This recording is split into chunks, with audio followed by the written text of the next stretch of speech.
Welcome back to another episode of Napp Motorsports. Let's make some power.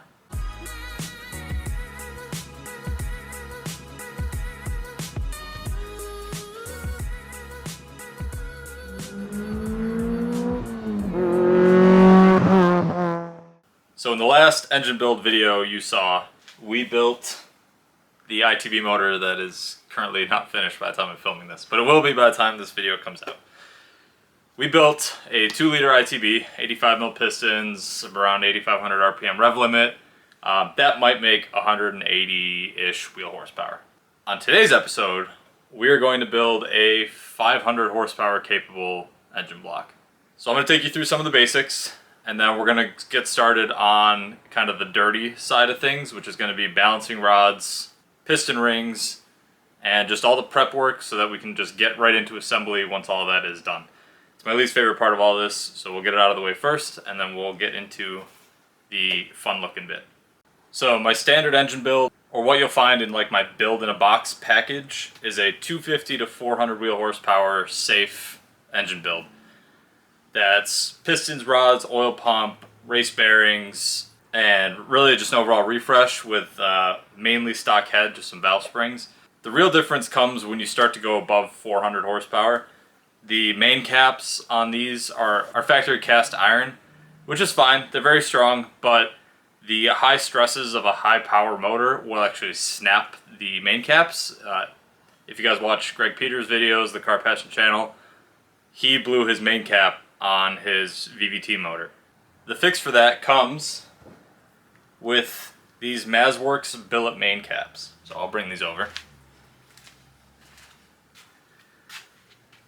These are billet main caps made by Mazworks, so they are one-piece billet steel.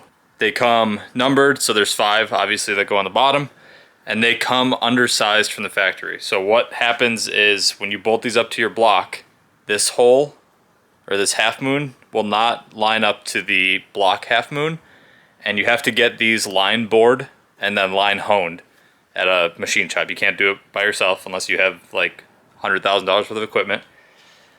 And these are way stronger than the factory cast because it's just one piece of homologous metal instead of the poured into a mold cast iron type stuff. So this is the solution. This is the step to 500 plus.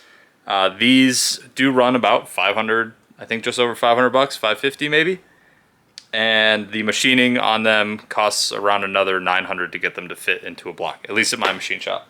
That is not all we're going to be doing to this engine to make it make over 500. Obviously you need supporting mods, like a big turbo manifold, big turbo, external wastegate, and we're going to do some work on the head as well, which is going to be Supertech dual springs with shim under bucket lifters and some big cams from Cat Cams, actually these cams right behind me, which are intake side 274 9.95 and exhaust side 252 9.95. lift cams from Cat Cams, obviously. We'll get to the head stuff when we go to assemble that. I did have to clearance the head for these, just like we had to clearance the head on the ITB motor. A little bit of a sketchy job, but overall not too bad. So, combination of all this stuff and a Garrett G30-770, which is a monster. I don't have it right now, it's at powder coat. I will have it later in this episode. Should push this thing well into the 500s. I don't know about going over like 600 wheel, but this thing should hit 500 and it will be an absolute menace at 500 wheel horsepower. So obviously there's other sporting mods, transmission, diff, your clutch and flywheel needs to be rated for that. That's not going to be covered in this. I might do another video that compares your transmission options for power levels and stuff like that. But today we're going to put the engine together. Because I covered it in the ITB build, I'm not going to cover how I got the block to look like this, or the freeze plug installation, or the oil galley plug installation. If you want to see how that's done, check out the last video. It's right at the beginning.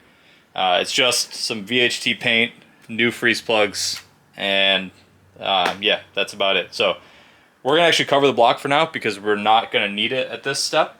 And we're going to go ahead and get to balancing our pistons and rods. And then once we're done with that, we will do our piston ring gap. So we're going to go ahead and weigh these, and then I'm just going to end up writing like cylinder 1 and then the weight on top of each piston. 296 grams.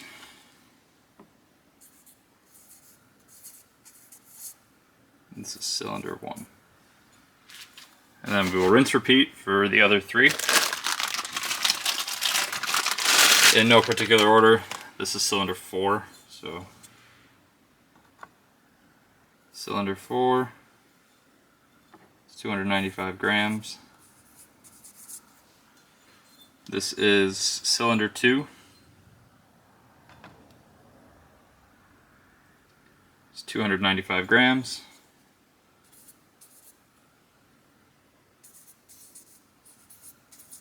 And this, by default, is going to be cylinder 3.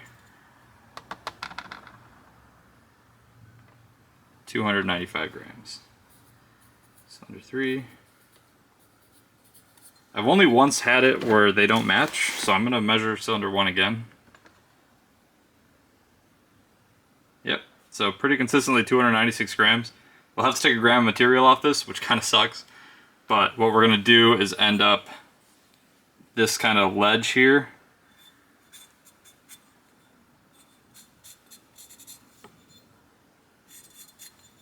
And this ledge here.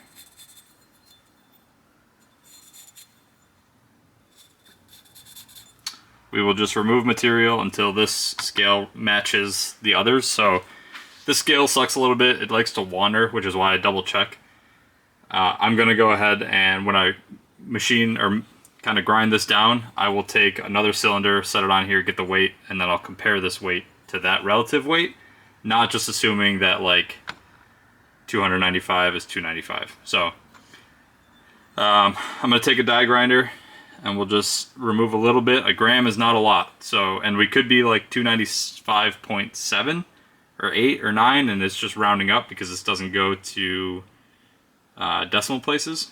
So work a little bit, remeasure, work a little bit, remeasure. This is why it's important to have your engine covered up when you do this, because we're going to make some chips and you don't want those chips flying into your engine assembly. So what I'm going to go ahead and use is just this Milwaukee with a kind of ball end die grinder on it, and I'll move this scale out of the way. And just very lightly passing around here as evenly as possible. Do the same on both sides so that you're balanced both ways. Not that it's really going to matter, but just good process.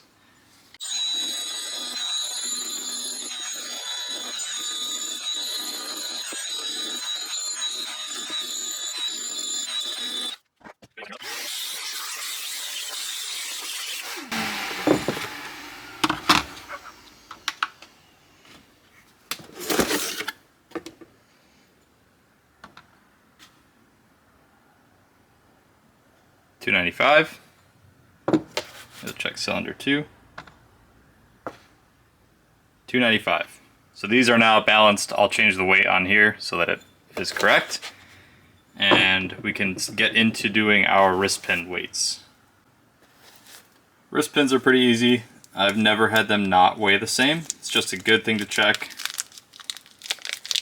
Watch, this will be the one time. So you take them out of your wrapper. Make sure your scale is zeroed. 100 grams is pretty standard. I think the last set weighed like 90 something grams, 97.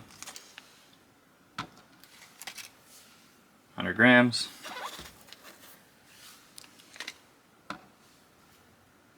100 grams. And lastly, let's see if we're lucky today.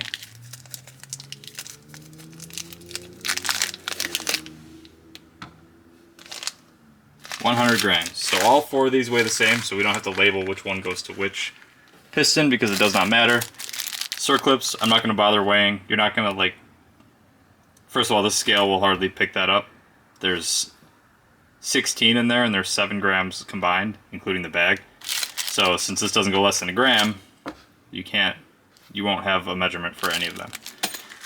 So, up next, pistons are all balanced now, so we can close that box up. Always a good idea to close the box so you don't get any debris, because we are 100% going to have to balance these. I have never opened a box of Manley rods that have all been the same weight, both overall and then big and small end, which is really nice.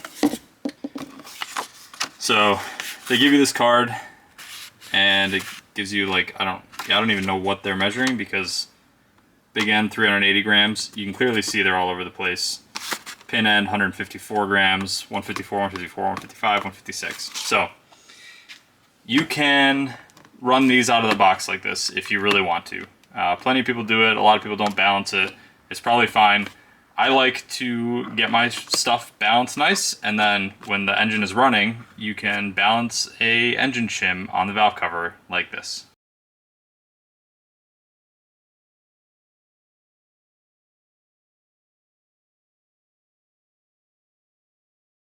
Which is Corey's engine, which is behind me in his car right now.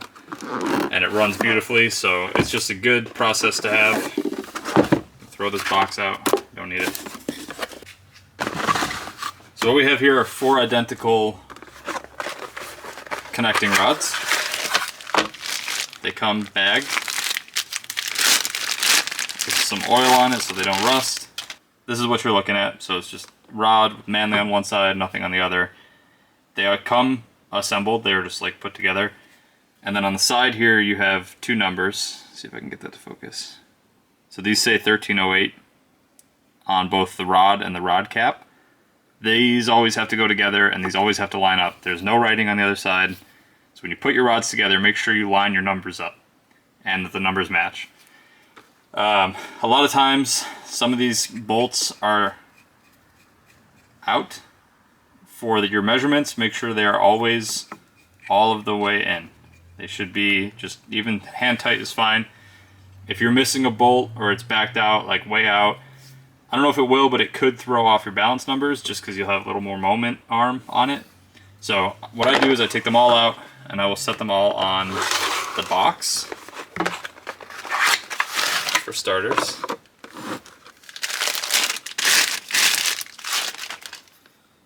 Make sure everything is snug. Throw these out. So now we've got 4 rods, some diesel from my truck that I really need to just put back in the truck. 4 rods with a known weight from Manley that I just totally ignore. What we're going to do is get the full weight, so we'll weigh them as is, and then we will get our small end and big end weight with a little jig that I have, and we will kind of machine them down as necessary. What I'm going to do with you guys is I will work through the weights, the full weights once, and then we will just do 1 rod balance, and I'll do the rest off camera just for time's sake. It's obviously the same process 4 times. So let's go ahead, we'll weigh these, and then we will write the weight on each rod, just the bulk weight. So make sure your scale isn't touching anything. You don't want it to like offset the balance. And we're just going to go with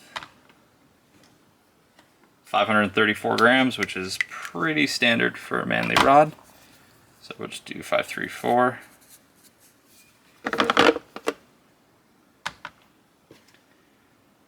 535.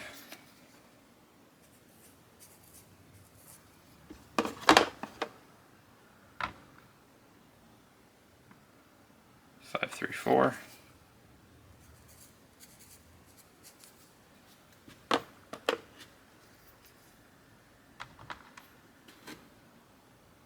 535.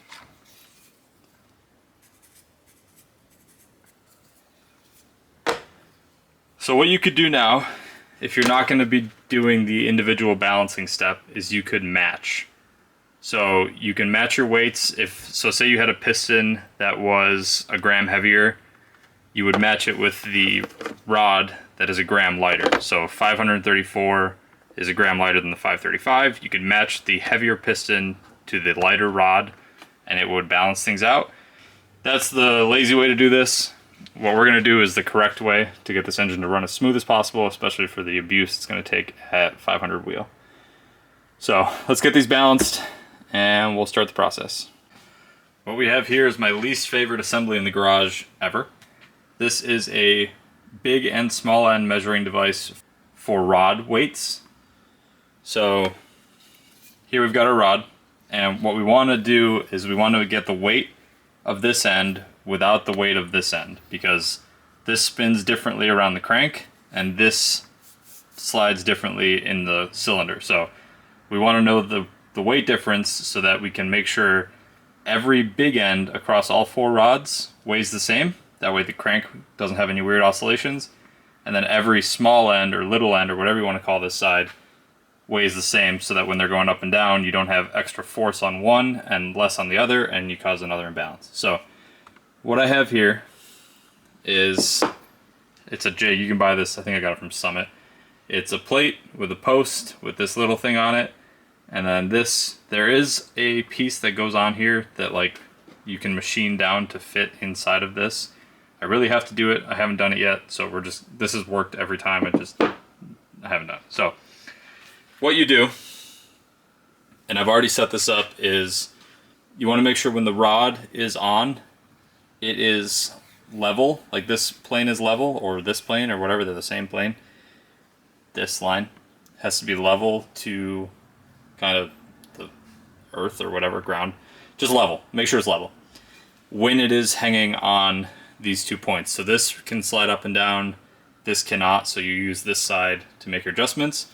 And you also want to make sure when your rod is hanging that this is not putting any weird angle load on this. It should be straight up and down. So make sure scale is on. Scale reads 0. We're going to set it up. Gently set it down.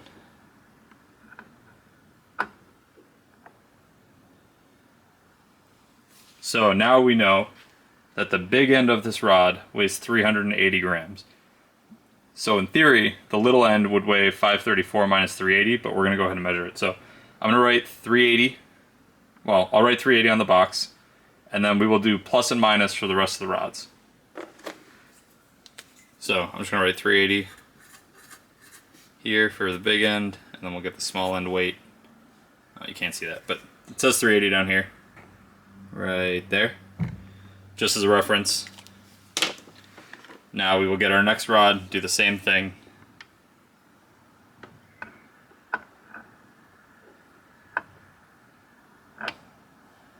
And you want to make sure it doesn't slide.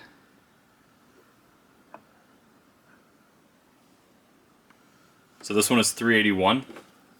So what we're going to do on here is write +1. That way I know this rod is 1 gram heavier on that side than 380.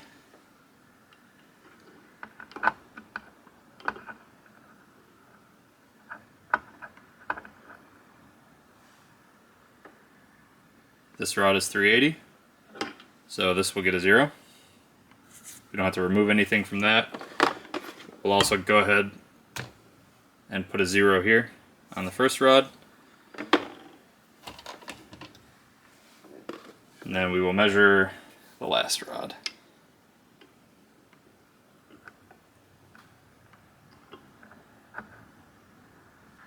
So the last rod reads in at 380 also.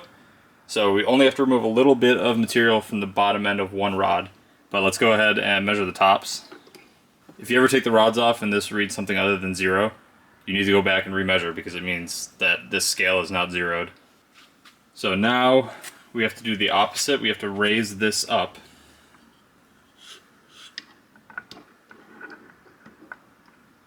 And make sure it is level. Let's go come down a little bit.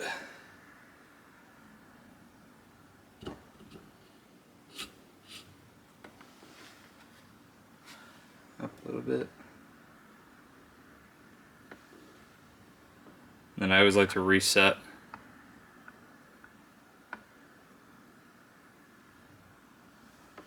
So this shows 153 grams, which is within a gram of the combined 380 to 534 value. So we're just going to jot that down.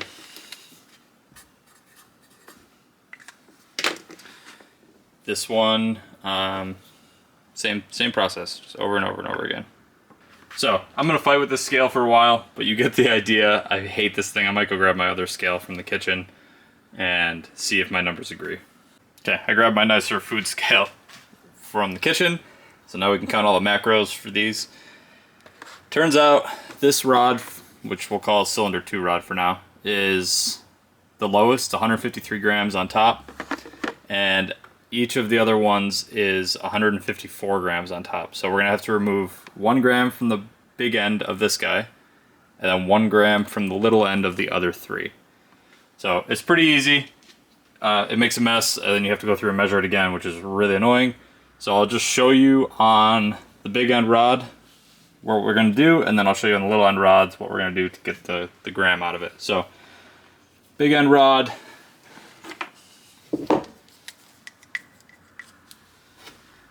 Big end rod you never want to remove from here because that is a thrust direction. So what we're going to do actually is there's some good extra material kind of right along here, both sides, and then both sides this way. So,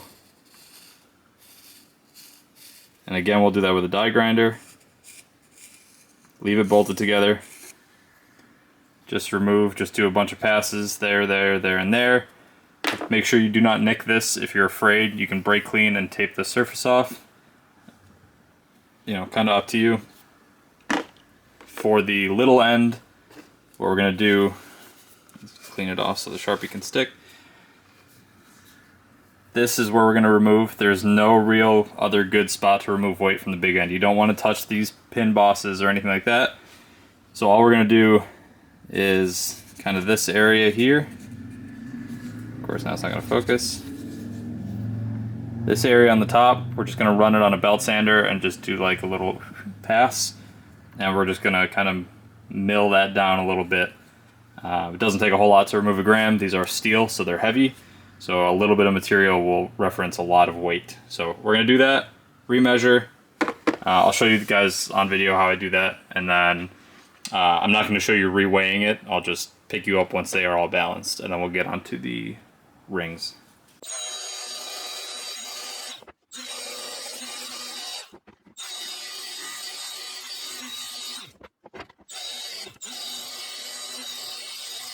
So you can see I took off not a whole lot, but just kind of rounded the edges on all 4, and that should be about a gram. I just know from doing this way too many times. So I will measure this now. We'll make sure that this is good, and then we can focus on the small end.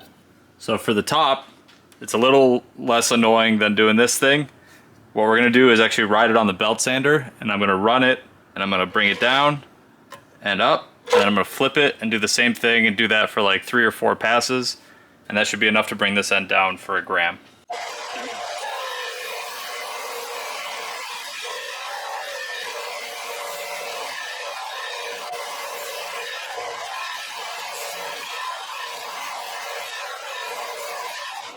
Make sure you clean it off before you measure it, because you don't want to have any debris that's like adding weight. Our rods are balanced now. We can put the scale away.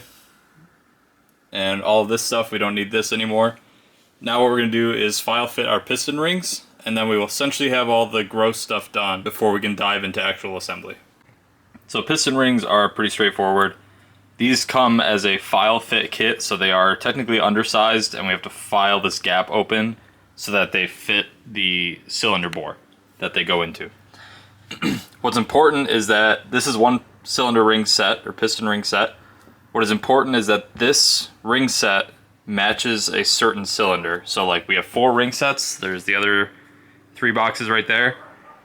This is going to be cylinder 1's ring set, and then I'm going to have cylinder 2, cylinder 3, cylinder 4. Sorry, my dog is barking. What we do is we set this ring in the cylinder. We take a measurement with a feeler gauge like this. We get a number, and then, which I know it's going to be small, and we're going to open it up. Typically on 400 or less horsepower builds, I do 0.017. Because this is going to be higher horsepower, I'm going to target 0.018 to 0.019. Second ring, 0.021 to 0.022.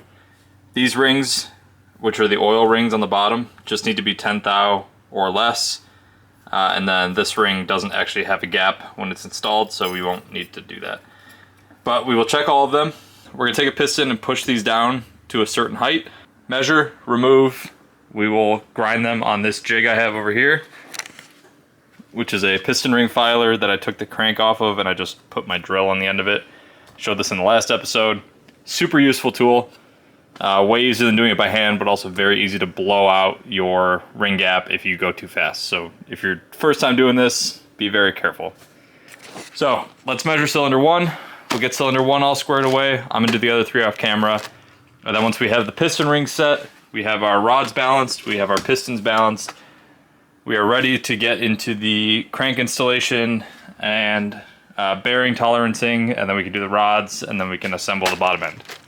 So what we've got here is cylinder 1. This is the top ring. You can tell it's the shiny one, and it says N on it. It's also one of the 2 thick rings. This is the top ring. We're gonna set it in, and because the orientation of the piston is gonna be back, I'm just gonna send it straight backwards. Not super critical because it is round, so it should apply the same force. We're gonna take a piston, and then I'm gonna run the piston down until this ledge is flush with the deck on both sides. That way you know it's not tilted, because if you tilt it, you will get different measurements. So set it on, push it down, and it's not gonna fall if you just let go of it. There's too much friction. And then I just use 4 fingers, so thumbs here, index fingers here, until it's flush. It doesn't have to be dead perfect. Take it out. Now you can see the gap right there, which I'm not even gonna be able to measure that probably. Maybe if we get some small gauges. We'll try 6/1000. So let me show you guys. Take 6/1000 shim, and it just barely fits, which is incredibly tight. So we want to go to 18, so we're going to take a lot off of this ring to get it to the spec that we want it to. So we're going to go ahead, take this out, just spin it and lift. Don't try to drag it out. It just, you can, but it's not worth it. Now I'm going to take this over to my ring filer. We're going to knock off some material, put it back in, remeasure, and just do that until we get to 18 or 19 thousandths.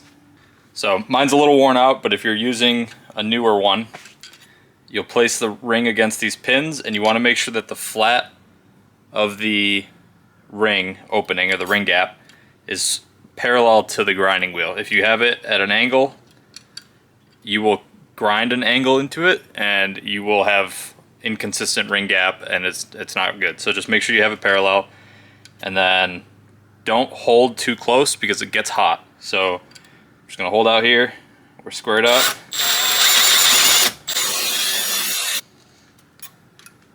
Wipe away the debris, and then I'm gonna file the end that I just ground with a diamond file. So this is a diamond file that I believe is just from Harbor Freight. You just want to do a couple passes towards the inside of the gap, if that makes sense.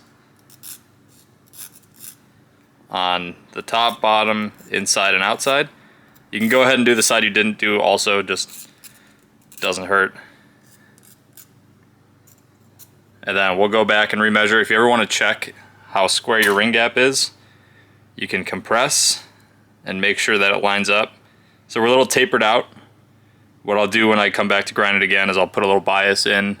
You can probably hardly see the taper. It's maybe a part of a millimeter. If you have a really weird angle, you'll see it very quickly. But we'll go ahead and measure this, and we'll rinse repeat until it fits. So the top ring measured in perfectly at 18. I could almost squeeze the 19 in, which means it's probably high end of the 18s, which is perfectly fine. We're right in that 18 to 19 gap that I want to be at. Next up, we're gonna do the second ring. We're gonna target 21 thousandths, and a lot of times, probably not because of how tight the top ring was, but a lot of times with the piston to wall that my machine shop does, these already come in at 21 thousandths. So kind of nice because you don't have to grind anything away. It didn't happen on the ITB block. Those were 85mm pistons, so a little different. But in the end, the process is the same. Slide it in, this time with the gap facing forward, because ring 2 gap faces forward on the piston. Set it down with the piston, and then measure your gap, file, rinse, repeat, and until you get the right one. Same process with the oil control rings, and do that 3 more times with the other 3 cylinders, and you will have a filed ring set. So the second ring was right around 19 thousandths when I put it in, so I opened it up to 22, and then I checked both oil control rings, and they were right around the 14 thou range, so well over the 10 thou minimum spec. Put them back in the box, and I labeled it cylinder 1. Make sure you do this, you don't want to mix it up.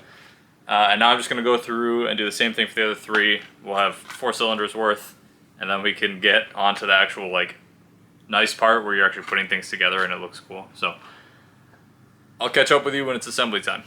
Sorry you guys won't be able to see my beautiful face at this angle, but now that we've done all the prep work for piston rings, we've done the rod balancing, we've done all that stuff, we can actually just get to assembly, or sort of assembly.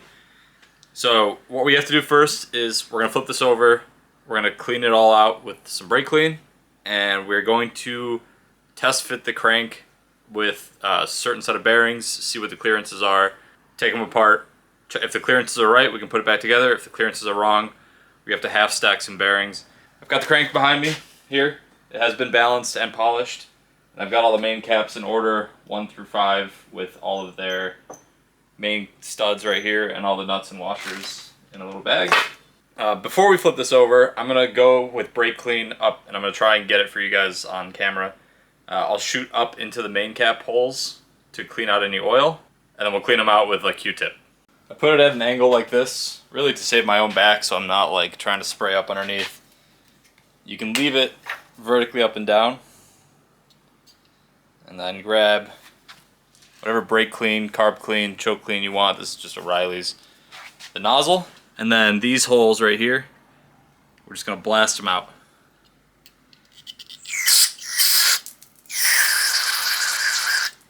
Make sure you get it all the way in.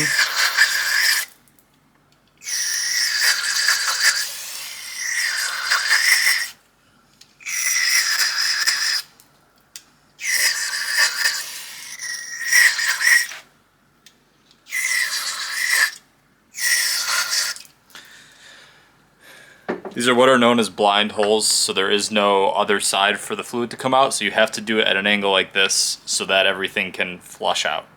Now we'll go ahead and we'll spin it all the way around, so it's upside down, and we'll go in and clean these out with Q-tips. So I tried to avoid this last time by spraying upside down, but I guess surface tension or whatever leaves a bunch of liquid down in there. So I just take a Q-tip, go in, get a little swirl. One side per hole seems to be plenty. So go in there, dab it around.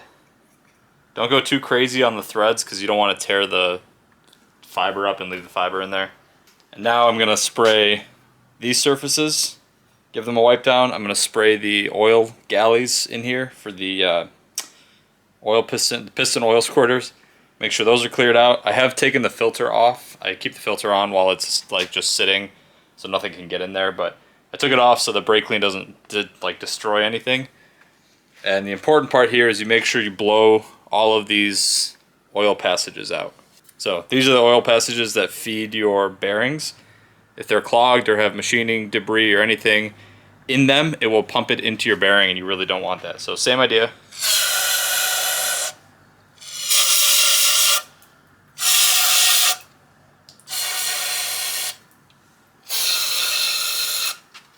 And then I'm just going to go spray each of the bearing surfaces down, and lightly with the shop towel just drag.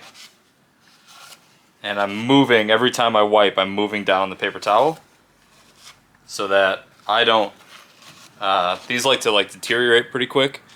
So if you use the same spot over and over again, it will leave fibers. And then you can always clean your main cap. Mounting blocks off is a good idea, so you get a nice tight seal. These are pretty clean already.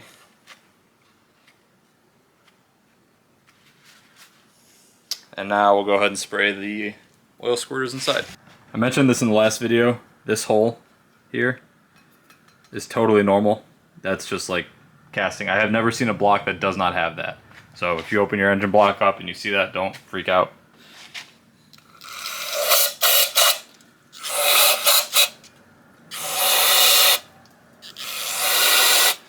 You don't have to clean this little hole. So there's the big threaded hole, and then there's like a little hole that just ends.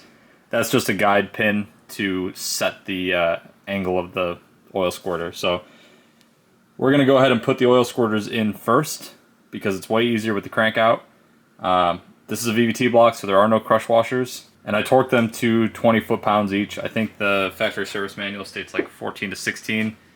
It seems a little light, so I just go to 20, click it, and I've never had an issue. So I showed this in the last one, but in case you guys aren't watching all of the videos, I will just walk you through it. This is what you get. This is an oil squirter combo. So you have the squirter and this banjo bolt, which if you look inside, I don't know if you'll be able to pick that up on camera, but there's a spring in there.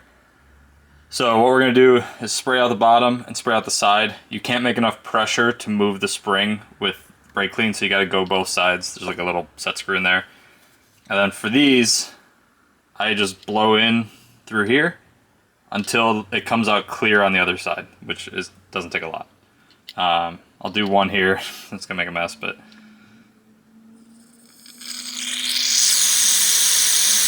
so it's coming out clear. So this one is clean. This guy, we're just gonna stick it in there.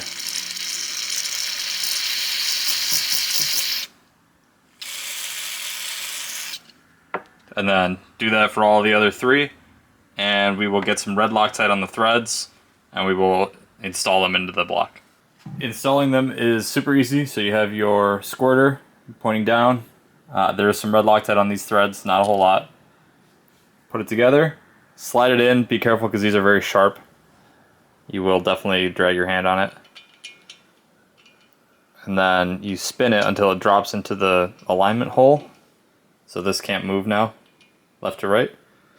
And then I'm just going to thread them in by hand.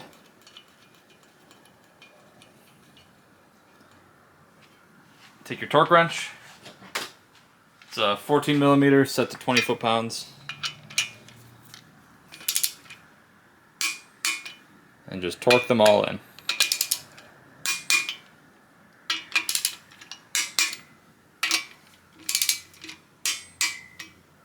You can double check if you want to be sure.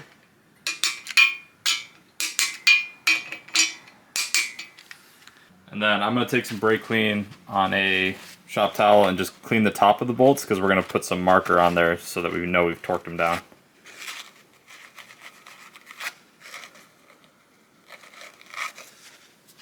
To mark these, you can use anything. Last, in the ITB build, I used an orange marker. Do not use like Vibratite or Permatex bolt mark for this because it can chip off and get into your oil system. This time I'm just going to use a black Sharpie. And we'll just run a line across the top. All it is a witness mark so that now when I take a picture of this, because I'll take a picture of it right now, I can look back and know that I torqued those to spec, and I don't have to worry about like 3 a.m. in the morning waking up wondering if I forgot something inside the motor. So anything internal, Sharpie or paint marker. Anything external, we'll use that bolt mark stuff that I'll show you later in the episode. Up next, we're going to be putting the crank in. I'm going to use, well, I'm hopefully going to use these king bearings for this one. This is actually already a half set, and what I mean by half set is on the ITB build, I used 1/2 of a standard bearing set, so the block side is standard bearing, and then the main cap side was 1 thou undersized, so 1 thou bigger. That, when you combine the two, you can only do that with the 1 thou off bearings. So STD to STDX, or I believe STDH is 1 thou tighter. When you do that, it creates a 1/2 thousandths thickness because you have regular thou and 1 thou, and when you combine the two, you get half. So it's a good way to move the bearing clearance one way or the other just a tiny bit. You cannot do it with like 0.025. Like if you've ground your crank down, it's not an option. You can't do this bearing stuff. You have to like take your crank back to the machine shop, have them polish it down even more, and then kind of rinse repeat until everything fits. So that's why I only use standard size cranks. If a crank's been ground, I won't typically build an engine with it. I'll go find a new crank and that way I can do this, because for high horsepower, high RPM motors, you really want that extra oil clearance. If you're a factory spec of like 15 thou and you boost it, you're gonna have some issues with your bearings not living very long. So what I'm gonna do, because 9 times out of 10 when I build these motors, I need to use a half set. So because I have this half set, I'm gonna go ahead and put the oversized bearings on the bottom, so the standard X, STDX bearings, so they are a thou bigger in clearance. And then the main cap will get standard size bearings. And in my experience, that gets us to the perfect number, especially with line bore stuff like this. They tend to run it a little bit on the tighter side, so we want to open it up a little bit so we have more play. Thankfully I have this set. If we do need to go with a standard set of bearings, I have a brand new in-box set of ACL standards. So we'll just pull all the bearings out, put them back in this box, and then we'll throw in the set of ACLs. These are interchangeable, really. You can't use them together, but one or the other is a great option. Really just depends on availability. I like King's packaging better, and I'll show you that in a second. But the product is essentially the same durability, same longevity, whatever you want to call it. King sometimes just doesn't have great record of keeping stock. So ACL, I keep a bunch here so that I can use them, but if I can get my hands on King, I'll get my hands on King. And this is the reason that I like King bearings. They come in this like molded plastic case. All the bearings are separate, not touching. Like they couldn't touch if they wanted to, and it just keeps everything safe. ACL, on the other hand, just comes stacked like this. I've never seen one get scratched in this packaging, but like, I don't know, it's just not as good in my opinion from a consumer standpoint. That feels way safer in the real box, so that's what I'm going to use for now. So let's go ahead and put these bearings in. I'm going to glove up. Pretty much you'll see me on and off with gloves from here on out. Anytime you're handling something that you want to get a measurement of or you need to keep clean, make sure you have gloves on. You've got oils on your hands and things like that we don't want to really introduce to the motor. It's probably fine, but you're spending a lot of money on a motor. You might as well play it safe. So what we're going to do is, these have been cleaned. You just saw us clean them earlier. I'm just going to run my glove over it to make sure there's nothing on there. Nothing that catches your glove either. It should be a nice smooth surface. And then we will be good to install the bearings. When you open bearings, either these or the ACL ones, you don't want to like drag the razor over the bearings. It's a very soft material on the inside, and you will 1000% damage it. The first time I ever did one of these, I opened the ACL bearings like this, and I literally cut right across the bearing. So, King, I go on the side, do a straight line down, and I go on the top, I do a straight line over, and that gives you a little flap to access all of your bearings. So, first bearings that we're going to put in look like this. They have a hole in them, they have a groove in them, and because they're shipped so nicely, they are very clean. The hole is very simple. This hole lines up with this hole on the block. So there's a tang right here. It's going to be, again, very hard to show, but there's a tang on one side. There you go. That tang goes into this groove on the block here. You want the bearing to sit flush with the top of these, whatever the mounting boss face is for the main cap. So we're just going to go ahead, set it in. I like to start with the tang first and get it in the right spot. And then I kind of pull the bearing in just a little bit and then slide it down. And if it's not level, like this one's not level, just push. And you can balance it up. Push down on it, make sure it's fully seated. The bearings are not as wide as the, I don't know what you would call that, the face that the bearing sits on. There's like a couple millimeters on each side. It's totally fine, do not worry about it. And now we'll go ahead and do the other 4. Same exact process. Next up, we're going to put thrust bearings in, or thrust bearings, I believe is the right phrase. I always interchange between thrust bearings and thrust washers.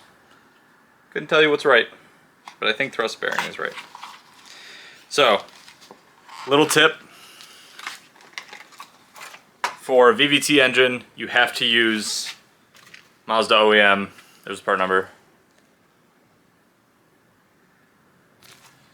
ZJY1-11-SJ0. You have to use Mazda OEM, which sucks because they're like 50 bucks for just these little things. If you're building a 90 to 2000 motor, you can use ACL or King Race's bearings. They're like 10 bucks instead. So not a big deal. It's just, you know, when you're doing this much, another 50 bucks isn't going to kill you. So the only reason we had to do this is because ACL and King Race don't make thrust bearings that fit the dimension needs for a VVT block. So just, oh yeah, that's the reason behind it. Otherwise I would just use the $10 ones that you can get. So installing these, I'll show you the prep first. Again, razor blade, I hold it upside down, put the blade in and down. Never cut towards the bearing. And what you're left with are two bearings. They have oil grooves on one side and they are smooth on the other. So the smooth face faces the block and the grooved face will face out and essentially face into the crank. So I'll show you when it's installed because I know sometimes it's a little confusing because technically the crank is on both sides, but it's not. So what I'm going to do is take a little bit of assembly lube and just put a couple dots on here only as an adhesive. So I wanted to hold this to the block because they just literally sit on a ledge, and if you don't put anything on them, they will fall, they'll get damaged, and you got to go spend another $50 on bearings. So a couple dabs of assembly lube. I use the Lucas stuff. It's like green. I call it Alien Jizz. Bleep that out. And we'll stick them in. They go on the journal between cylinder 3 and 4. I'll obviously show you all that in a second, but that's where they go. So this stuff is super stringy, so it's kind of hard to do 3 dots, but you can see I just ran a line. And then what we're going to do, both sides, or both bearings are identical, so it does not matter front to back which one you put where. You set it down, and then it will sit flush just like the other bearings right there. And then all we're using the assembly lube for is to give it tackiness to hold it to the block. Same goes for the other side. So smooth face, right, there's the grooved face. Smooth face goes towards the block.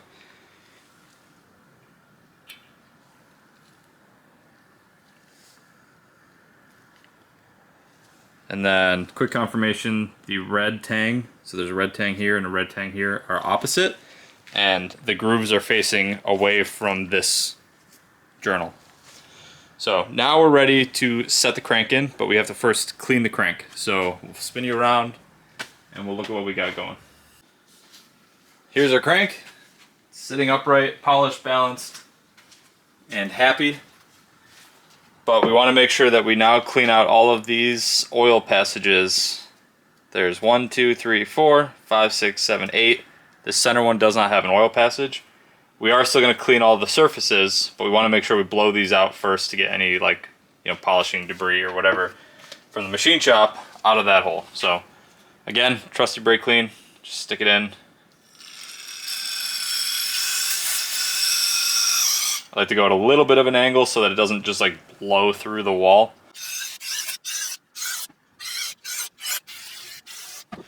And then clean shop towel, just carefully work around the surfaces and just give everything a wipe. It's a little bit of a pain. It's just how a crank is shaped.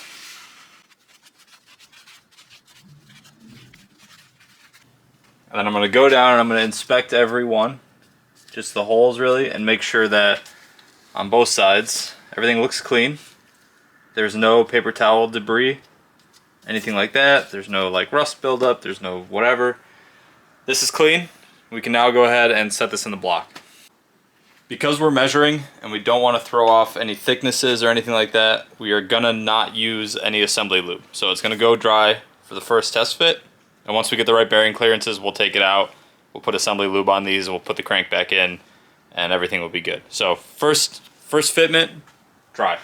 And then what's a little important here is crank orientation. So since we're going to run plastic gauge as a final check, we can't have the holes be right on top, so we're going to want to just rotate it a tiny bit, We'll slide it down gently.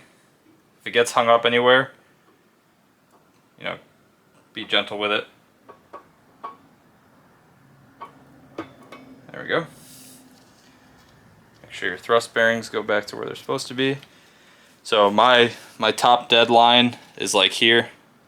So there's plenty of room for plastic gauge to fit in there. So now we'll put the main studs in, get them all lubricated and everything.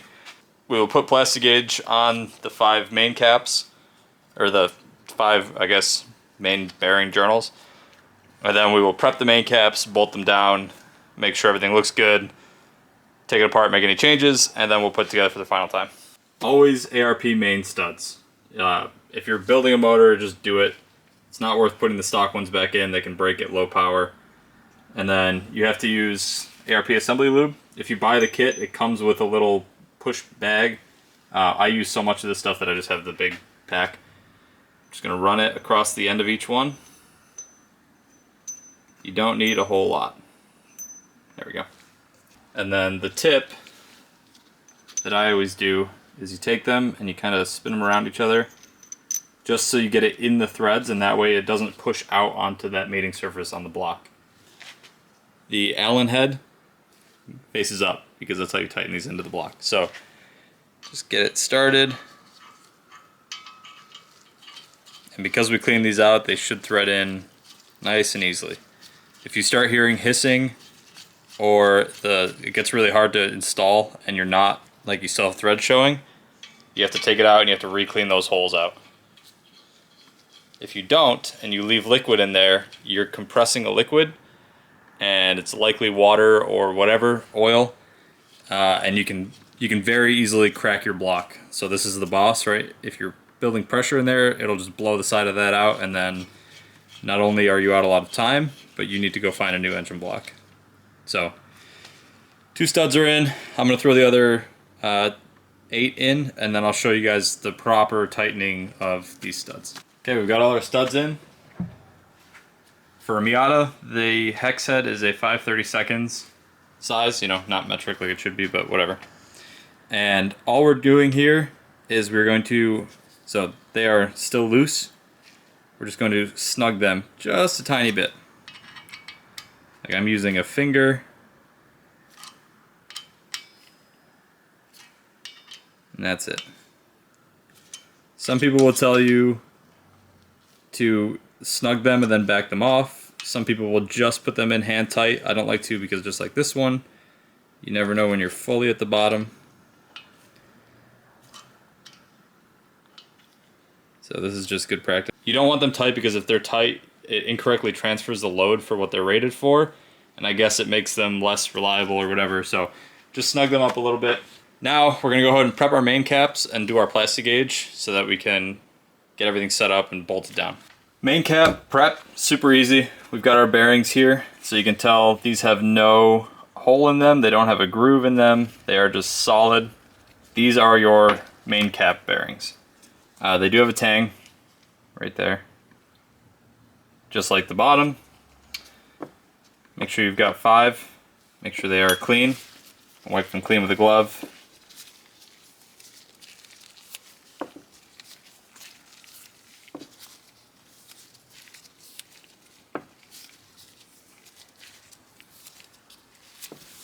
And now we take our main caps, which the billet caps are numbered. So this is number 1. We're going to flip it over. We're going to clean it. Brake clean on a rag. Again, just very gentle wipe back and forth. And then the same process for these as for the block side. So you put one side in, pinch, push.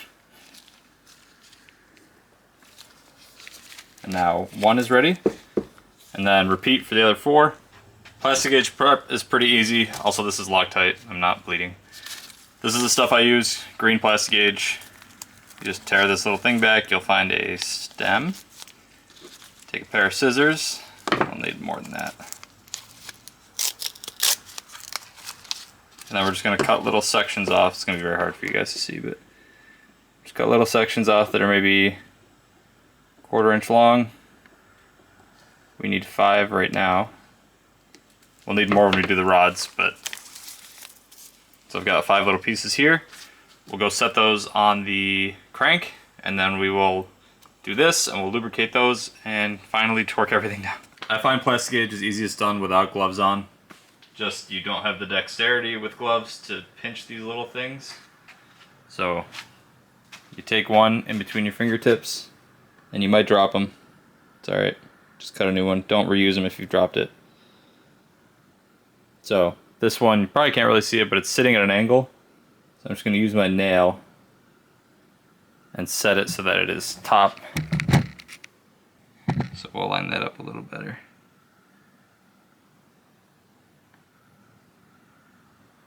You want it as in line with the crank as possible. Cool. So I'm going to do this without the camera. We're going to line it up so it's perfectly this way. And then again, same thing, 1, 2, 3, 4. So now we're going to go ahead and prep these. Actually, let's go set these on first so we can tap them into place. And then we'll prep these because this is nasty and I want to keep my gloves clean as long as possible. So this is easy. I'm just going to spin you around. The good rule is the tang lines up with the tang on the block. So it's going to go this way.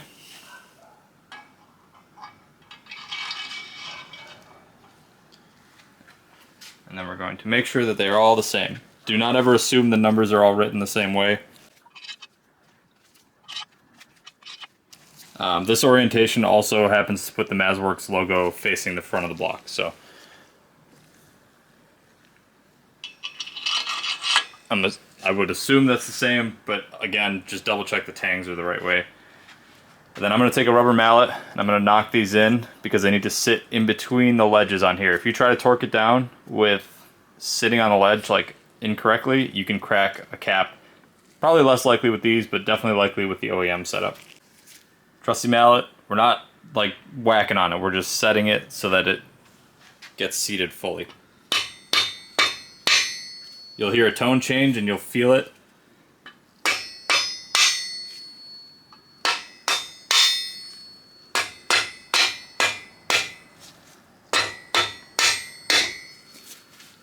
Now we can go ahead and prep the washers and the nuts and get those on here. So what we'll do before we do the washers, because we need to get lubrication on these threads, so we're going to take some more of this stuff. And then I'm just going to kind of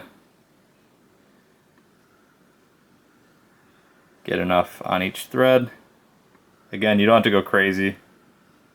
More is not going to hurt, but when you don't have a big tub like this, you'll run out. So, flip you back over to my filming studio here.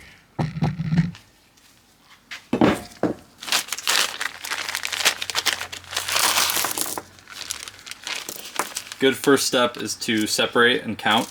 So my machine shop just dumps them all in the same bag.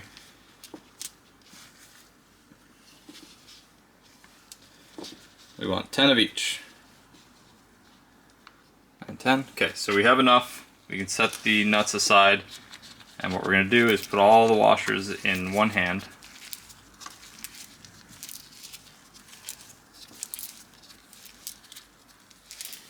We're going to take our assembly shmoo. We'll get a nice dollop of it, and then just put it in your hand. Maybe a little more.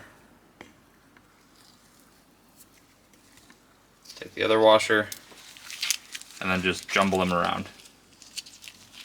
You want to make sure you get coating on everything, and this is the easiest way.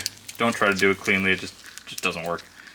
And then I'm going to spin you around with my clean hand for now. Set you back over here. And then just one washer per cap. So slide them on. This glove is no longer clean.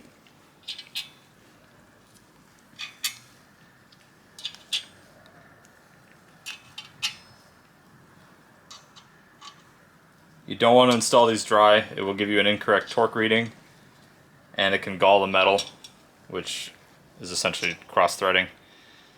And then what I'm going to do now is switch my gloves out, and I'm going to get a 12mm 12-point socket, and we're going to thread the nuts on. See if I can not get myself dirty. Yeah. There is apparently a specific socket for this. Just a 12 millimeter socket works fine. The problem with changing gloves so often is my hands right now will not go into another pair of gloves, so we're going to be careful. Just set them on, thread them down till they touch, and then rinse repeat for the other 9. Now we've got them all snugged on by hand. What we're going to do is take our big boy torque wrench, and I didn't mention this in the last video, and on the crank it's maybe not as important, but we need to step up in 3 increments. So final torque spec is going to be 60 foot-pounds. We're going to go 20, 40, 60. So I'm just going to start in the middle and like work my way out. Doesn't matter which way you start or which way you spiral out, as long as you're just consistent.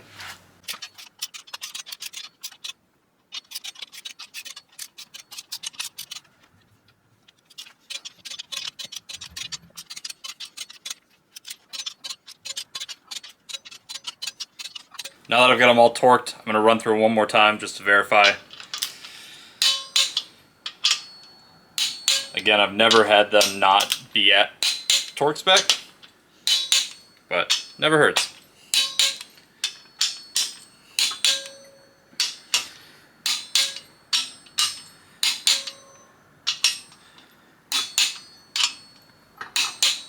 And now, do not spin the crank, because A, it's dry, and B, there's plastic gauge under here, and if you spin it, you will wipe it, and it will not tell you what your thickness is. So, reverse your torque wrench, and get to breaking them free.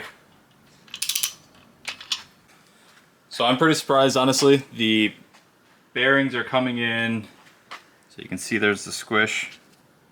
The bearings are coming in right around 20 and just under, so 0.020, 0.002 to 0.018, which is on the low end still of what we want. So what we're going to actually do is run a set of undersized full bearings, which means we got to take the crank out, swap the bottom bearings out, and then put it all back together and measure it again. Not a big deal.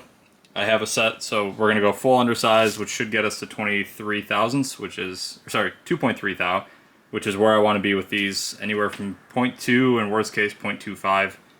So we can play within those bounds. We're just going to pop the bearings out. I'm going to do it off camera just for time's sake. Same process, take the crank out, push the bearings out, thrust bearings can stay, and then we'll put in the STDX bearings, which is the full 1 thou over clearance bearings, put it back together, and we will check it one more time. But when I pick you guys up, we'll be putting it back together with assembly lube.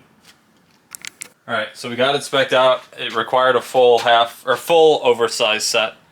They are a little closer to a 2.5 thou than I would normally run, but being that this motor is going to be a 500 horsepower chassis, it'll be okay. We're just going to have to run some thicker oil in it. So I'm going to flip this over real quick and get some debris out, and then like the rubber mallet likes to leave little chippies, which are not great.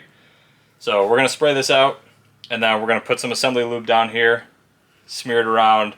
We'll assembly lube the crank, we'll assembly lube the main caps, we'll put it all together, and then this will be, the crank will be installed. So we're going to take our assembly lube, and then I like to essentially prime these holes, and then I'll put some on each surface. Prime the hole, put some on, don't get it on your shoes. Prime it, put some on. And then you can spread it with your finger. You don't have to spread it at all if you don't want to. I like to use these acid brushes. You just have to make sure you like get any loose fibers out of it first. And then you just hit it with a little schmear. If you're making a New York City cream cheese bagel. And then I'm going to do the same thing to the crank and to the main caps. I'll just do it off camera. And then I'll show you guys the install.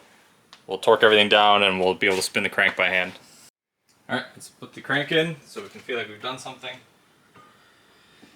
Instead of assemble and disassemble 40 times.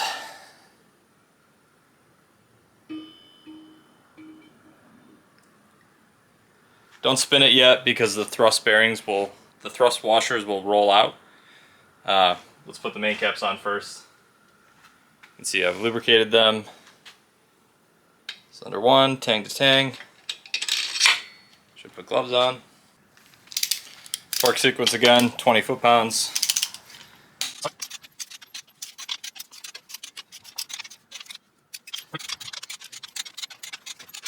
Nice.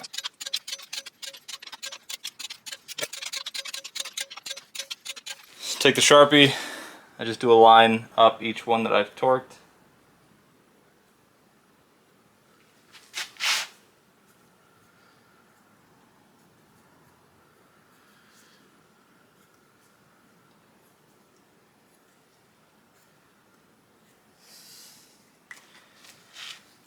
And now, you should be able to spin this by hand.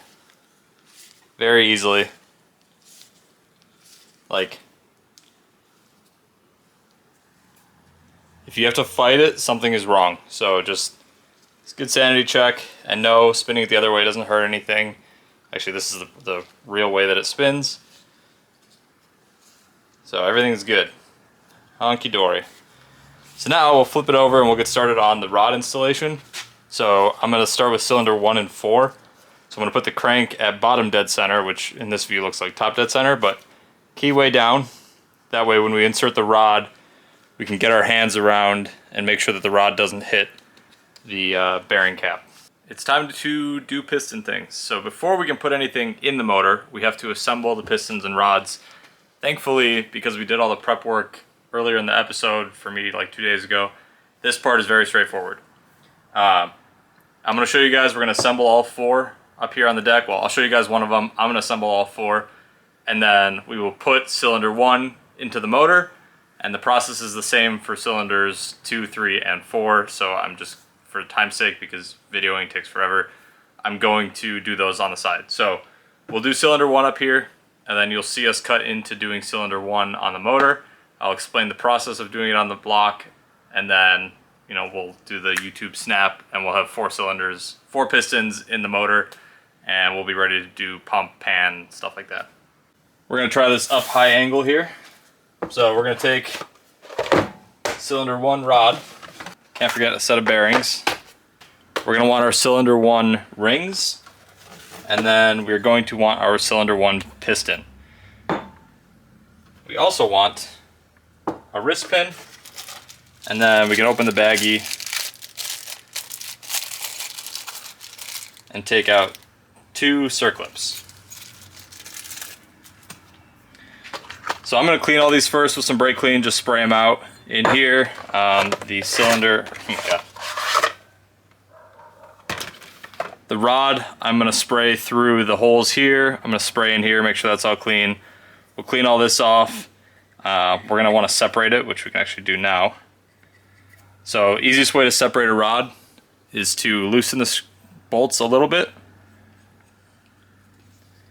Take our rubber mallet, and then if you hit the bolt head, it will push the threads on the other side and it'll separate the two. So just hold it with 2 fingers and just give it a couple whacks, and now your rod is separated. So we can take this apart. It's good to do one at a time because the rods are numbered and it's easy to screw them up if you're not paying attention. So this rod is 1308, 1308. So I'm going to go ahead and clean this off camera, and then we will put these together. We'll put bearings in here, and then we will put the rings on this, and then we'll slide this into the block and test fit our bearings. So I've got some special tools, or a special tool for this. It is this circlip install tool. These are 20mm circlips, so you buy the 20mm tool. Cannot remember where I got this from. The part number is SR076, so if you Google piston circlip install SR076, it might come up. If I find it, I'll put the link down below. It is like a $100 tool, at least it was years ago. If you're doing one engine, it might not be worth it, but if you do as many as I do, it's definitely worth it. So these are all clean. I didn't clean the face because I want this for when I put it in the motor. It's a good sanity check. Matches the one down here. Just a good sanity check to make sure everything's in the right orientation and in the right location. So, rod orientation doesn't really matter. I always put the Manly logo facing the front of the motor, which on a piston, the front of the motor is denoted by that little dot right there, at least on the super tight pistons. So there's a dot, that's the front of the motor. So I will put the rod like that. But before we do that, so we'll flip this over, we have to get one circlip in so that we can hold the wrist pin in place, and then we'll put the other circlip in once the rod is on. Do not put both circlips in ahead of time. So with this tool, we're going to go ahead and load our circlip.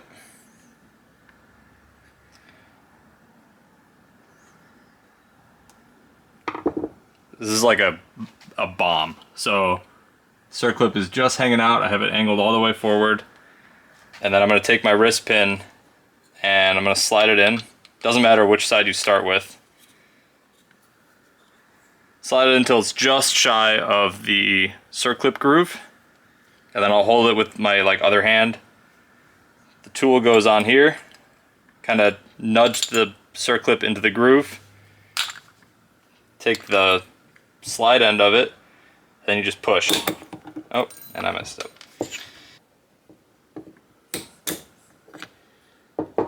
Okay, so that didn't fully seat, which is always a possibility. Just push it down with a screwdriver.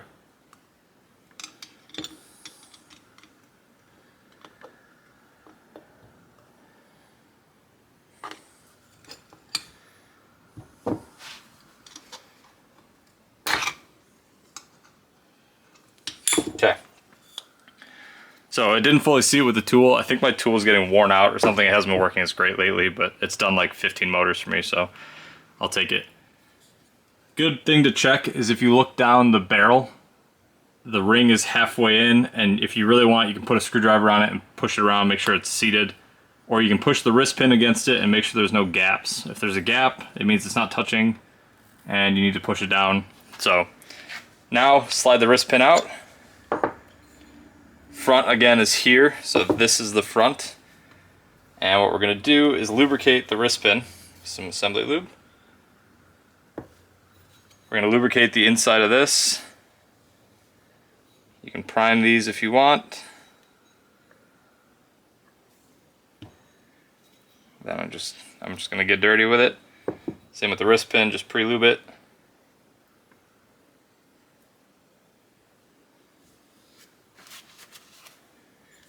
We'll get it started.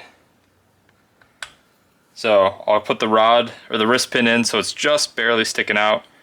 Remember, this is the front, so we're going to take the Manly logo, rotate it to the front, push it on, push everything through.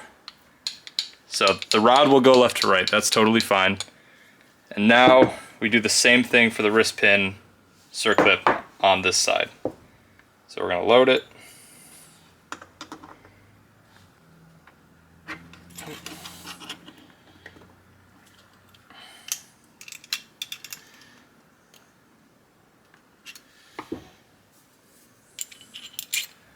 Put the shell in the back.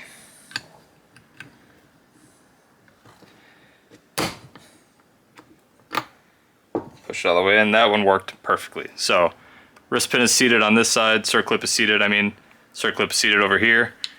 This should move freely. Freely with some drag from the assembly lube. If it's stuck in one way or another, you have to take your rod to a machine shop and have them just kind of touch the inside of the bore to open it up so it's a slip fit. Okay, cylinder one. We can put the rings on it now, and we can so now let's put the bearings on it. Again, King Race ACL is a good option. These are standards, and these should be perfectly fine.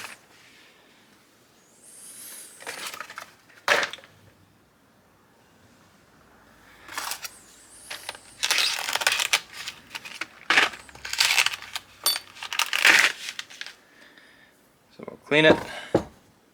Again, there's a tang that just goes into the existing slot. And if you forget to do this before you put it in the motor, you can put bearings in when it's in the motor. It's just definitely not as easy. Bolts slide out, give it a little wipe.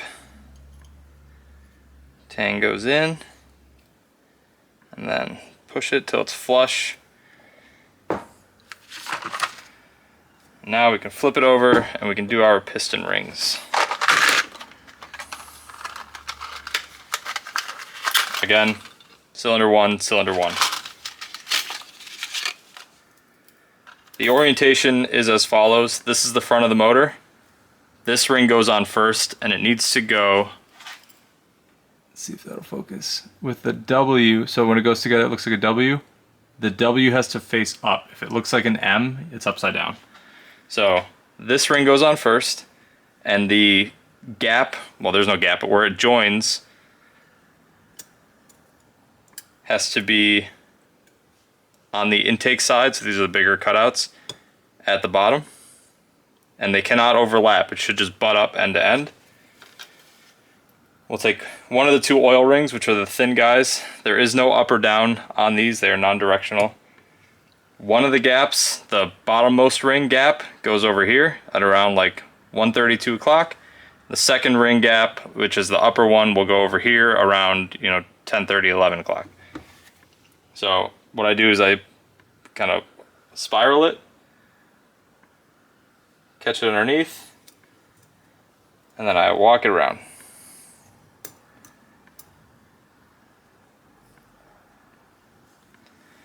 And the second oil ring, and I'll show you guys up close where these go.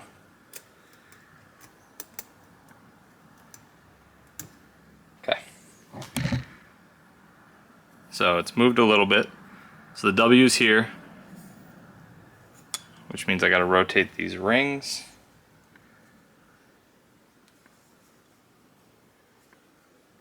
Okay.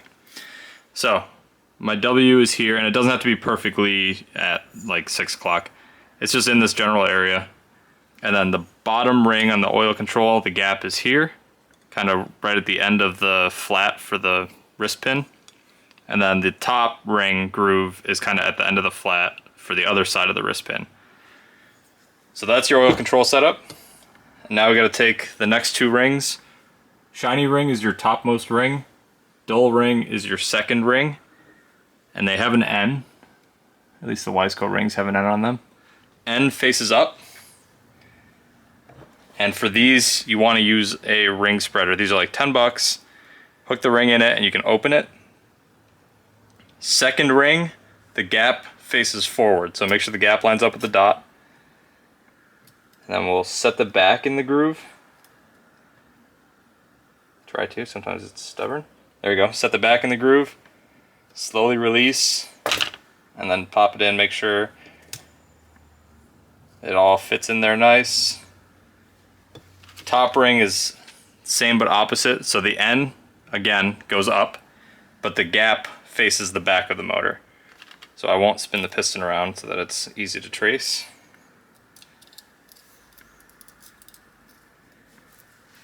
So again, we spread it, notch in the back side, release,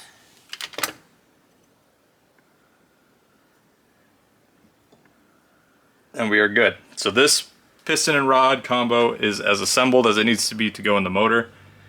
What we'll do now is we'll prime this, so we'll fill these with oil, just like out of a squirt can. I'll show you that. And then we will slide this assembly down into the cylinder. I use this little guy from Harbor Freight. It just has some break-in oil in it. You can use any oil, really. We just want something so it doesn't go in dry.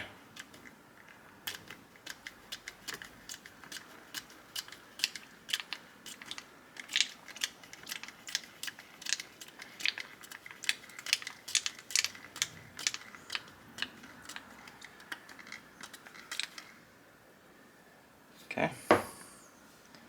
And then let's go clean the cylinder before we assemble anything. I'm gonna clean them all right now, just because we're here. What I'm gonna do is take a rag, soak it, and then wipe the inside walls. So see there's some dirt on there, we'll flip it over. Wipe it one more time. Clean. So I'll just go through and do that with the other 4, or the other 3 cylinders, but then we will oil them all down and then install our pistons. So I've already oiled the other 3 down. All we're gonna do is take this guy, try and get some out, take a rag, and we'll just wipe the cylinder walls down. Same reason we did the oil on the piston, so that it has something to slide into. And then for the actual install, I use these. It's a piston ring compressor that's fixed for size, so this is an 84 millimeter. This is an 84 millimeter bore. You just set it on and then you drive the piston down into it and it just works. So I'm gonna go ahead, I'll preload this. So you take your piston, slide it down in. Sometimes you gotta press the rings a little bit. I like to get it started. So there's like some of the skirt sticks out. And then the dot, again, faces the front of the motor. So we'll slowly lower that down. And then we'll take our mallet, but we're going to use the handle this time. And while pushing down on this tool, we'll give this a bunch of good whacks and it will slide into the cylinder. If you can square it up now is also a good time to do that. Done. So now the rod's currently just kind of dangling. What I'm going to do is put my hand underneath and around the crank, and I'm going to push this down with my hand until I can capture the rod ends, and then I will guide them down over the crank. And if you have to do any adjustment for rotation, you can kind of twist with your fingers.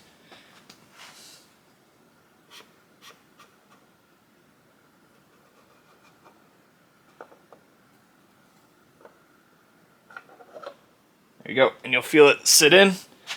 And then right now I'm gonna do cylinder 4 as well, because we can do rods 1 and 4 together. And then once we get those set up, we'll spin them over. I'll do cylinders 2 and 3, and then the rotating assembly will be done.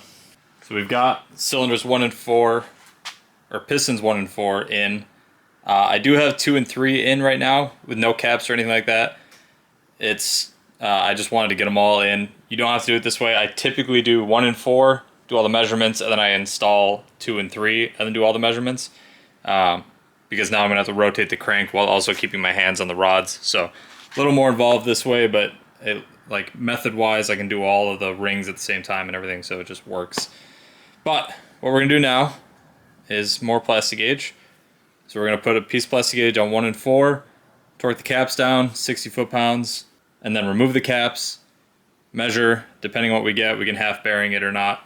But most of the time, I don't know if I've ever come across a situation where it doesn't work. The rods are the right size for the bearings and there is no discrepancy like that. So I'm gonna cut some plastic gauge, set it on here, and then I'll bring you guys over when we start assembling. So now we have cylinder 1 and cylinder 4 have been plastic gauged. I want to make sure the rod is all the way seated, pull up on it, and then you want to look for the number. So we know cylinder 1 is 1308. You want to look for the number on the rod, and it's on this side. On this side, you want to line the sides up. The tanks should also line up when you do that. So we'll set them down in. For the hardware, I'm just going to put just a dab of ARP lube on there. These are ARP 2000 studs.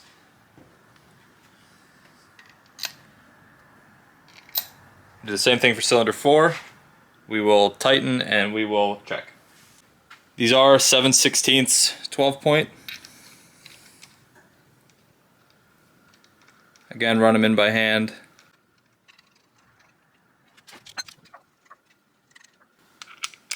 Torque spec here is 60 foot-pounds. So again, we're going to do 20, 40, 60. When you do this, be careful you do not spin the crank because it'll wipe everything. So I like to torque kind of in line. Make sure you guys can see that.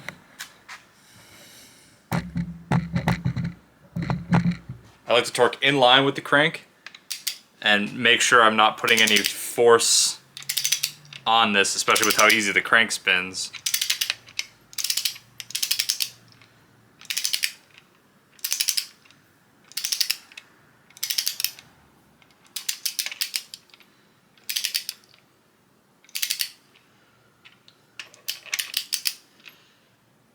So now I will torque it.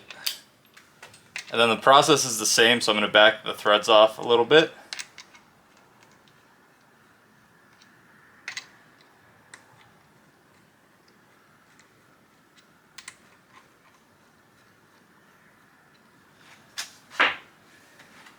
Now what I'm going to do is take a 2x4, spread it across the bolts, and I'm going to hit the top of the 2x4.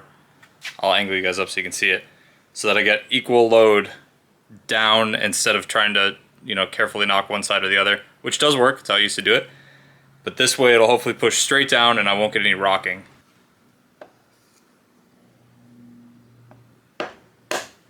Oh, that worked very well. Cool.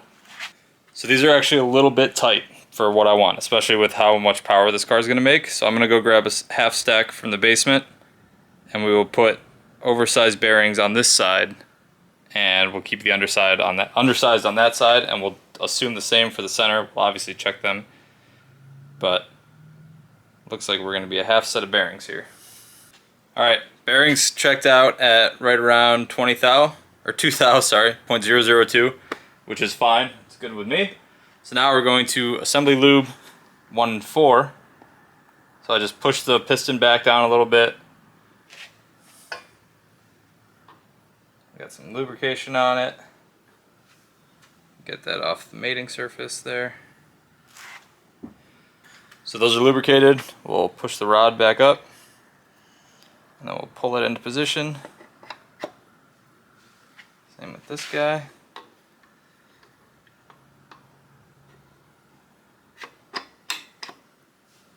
Just like that. So for me, cylinder 1 is 1308. Cylinder 2, or cylinder 4 is 1334. Torque it 20, 40, 60.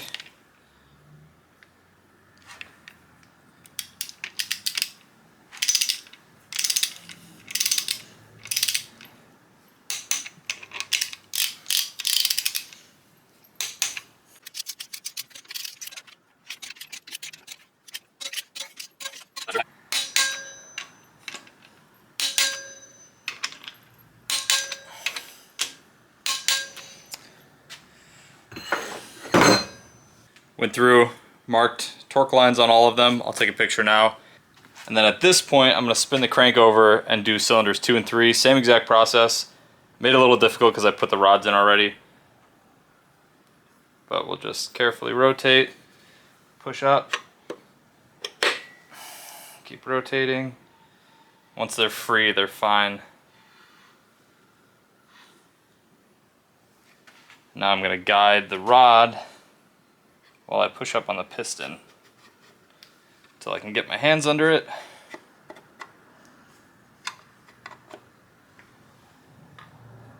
Oh, too far.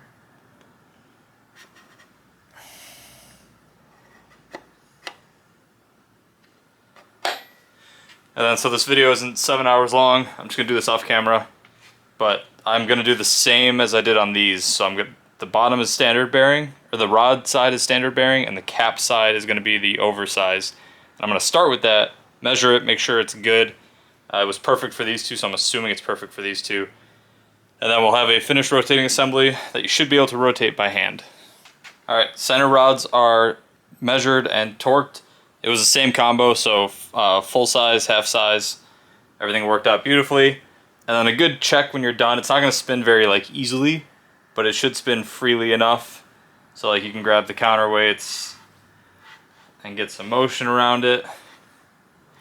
It'll get caught up kind of in this area because all 4 pistons are moving, whereas when you get to here to this area, the pistons don't move a lot, so you're just getting your crank spin with a little bit of bearing stuff. But this is good. I'm happy with this. The dragging that you'll hear when you do this is the piston rings on the cylinder wall. But this is good. I'm going to flip it over. I'm waiting on an oil pump that'll be here tomorrow, and then we will do the oil pan, oil pump, water pump, and we'll get the bottom end really finished. We still have to do the rear main plate, which maybe we'll do that right now. I'm not going to take this off the stand to do the rear main seal like I did on the ITB motor. I will do that when it's in the air on an engine hoist. I just totally skipped over it, so I forgot. Thankfully, this new engine hoist has some space back here, so it's pretty easy to install that plate. Rear main seal plate housing. Cleaned it all with brake clean. Cleaned all that with brake clean. Some black RTV goes on here. Then this slides down in. Sets on with some dowel pins. Press it in lightly. And then there's 4 bolts. 2 are shorter, 2 are 16 millimeters long, 2 are 20 millimeters long. The shorter bolts go in the kind of in this orientation, the bottom 2, but if the engine is the right way, they go the top 2. And then the longer bolts go in the other 2 holes. Torque spec is 70 to 95 inch-pounds. Take your inch-pounds torque wrench with a shorty 10 if you're doing it on the engine stand. And I'm going to do 70 first, and then I'll up my way to 95. Wipe away the extra RTV that ends up coming out of here. Otherwise it will harden and interfere with your oil pan seal. Should have done that with a paper towel. I'm going to get some bolt mark. I'll mark those 4, and then we're going to be done for today until my oil pump shows up. I've recently discovered that Permatex no longer makes bolt mark, sadly. There are other ones like Vibratite or Dichem make a similar. You can pick your color, but it's just all the same concept. So we're just going to take a little bit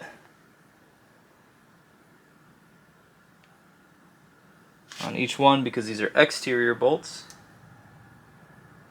And then I will pick you guys up when the oil pump shows up, and we'll do pump, main bearing support plate, the pickup, oil pan, and then the bottom end will be sealed up. All we'll have to do is front and rear main seal, and then we're waiting for the head. We're back. It's been 2 days. I just was doing other stuff yesterday, and oil pump showed up yesterday also, so we're gonna go with my tried and true trusty Boundary racing pump. This is the BP-S2, so it's the Boundary Pumps Stage 2 oil pump. We're not going to shim it because it comes, the Stage 2 only, comes shimmed at 72 PSI already, which seems to be plenty for all these cars. Unless you're running something, I don't even know, big oil cooler or a bunch of extra oil required things, then maybe you want to shim it up. But for what these guys are going to be running, 72 PSI, that's what Corey's car behind the camera right now is running. And he has fantastic oil pressure, even at 19 pounds. So we're going to stick with the S2. I'm going to show you guys how to bolt that up. There's a couple little tricks of the trade to bolting one of these things up and making sure it doesn't leak, and at least what I do. And then we'll put the water pump on. We're going to let the RTV cure, so we'll get to that, for about an hour, and then we'll come back and we'll put the oil pan on and really seal the bottom end up. So in the box you'll get 2 things. You get, well, 3. Certificate that has like the specs and everything, your serial number and all that jazz. You can take a picture of this if you want. Boundary warranties all their pumps, or you can send them back and they'll rebuild them and whatnot. So you get a sticker, obviously the most important part. And then in a sealed bag you will get your oil pump and also a very important O-ring. So make sure when you open this and you take the pump out, you know where the O-ring is and you don't lose it. So I'm going to just cut this open. We'll flip it over. I'll walk you guys through the RTVing procedure, and we'll just slap it on the block. Not sponsored. So what we have here is the back of the oil pump. I'm going to clean it all with some like brake clean on a paper towel. This, you'll see a groove that runs kind of from here, up, over, down, and then down again. That is the sealing surface that you need to put RTV on. And then the O-ring pops into this hole up here, kind of like that. What I'll end up doing is putting a little RTV on the inside of that hole, just to keep it from falling out when I'm installing it on the block, and I also makes a better seal. I have forgotten this once, many moons ago, when I built like my first Miata motor, and it's very apparent how much oil will pump out of this hole onto the floor if there's no O-ring there. So let's clean this up, let's RTV it, and we will bolt it up.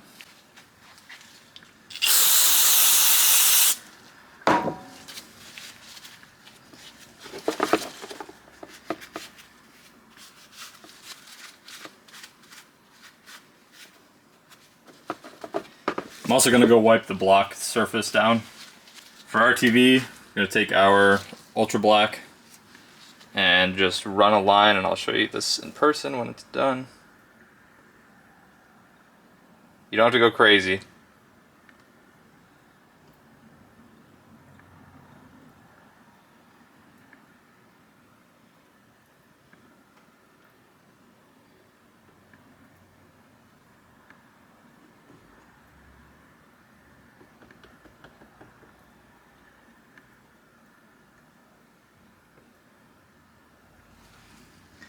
And then I'm going to put a little bit up here.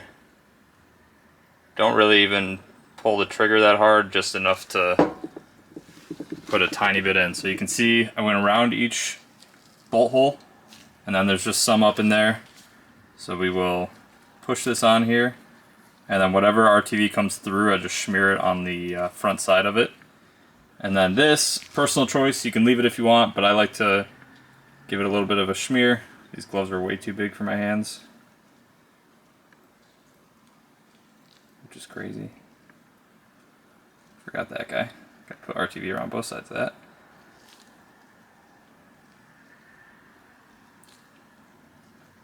It's not pretty, but that will definitely seal. So let's head over to the block and we'll get it started, but we won't actually tighten it down right now. On the pump gear, there are 2 flats. So there's one down here and one up here. This can rotate. That's what drives the pump. So what we're gonna do is there's 2 flats on the camshaft as well. We are going to spin it until it's pretty much in the right spot. You slide it over. You gotta rotate it until it gets on there. And it should go on, and you'll feel it seat on the dowels just a little bit.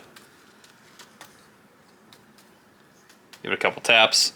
And now I'm just gonna lightly thread in the hardware. What we want right now is the RTV to contact both sides, both the oil pump and the block. And then we want it to stiffen up and get a little firm over the course of an hour. And then we will torque it down, because if you torque it down now, it will push the RTV out and there's a chance that it will leak. So let's just throw some bolts in with some blue Loctite. We'll get them most of the way in, and then we'll come back and torque. These are just setting in here for now. I'm just driving these in slightly until I get some squish of the RTV out here.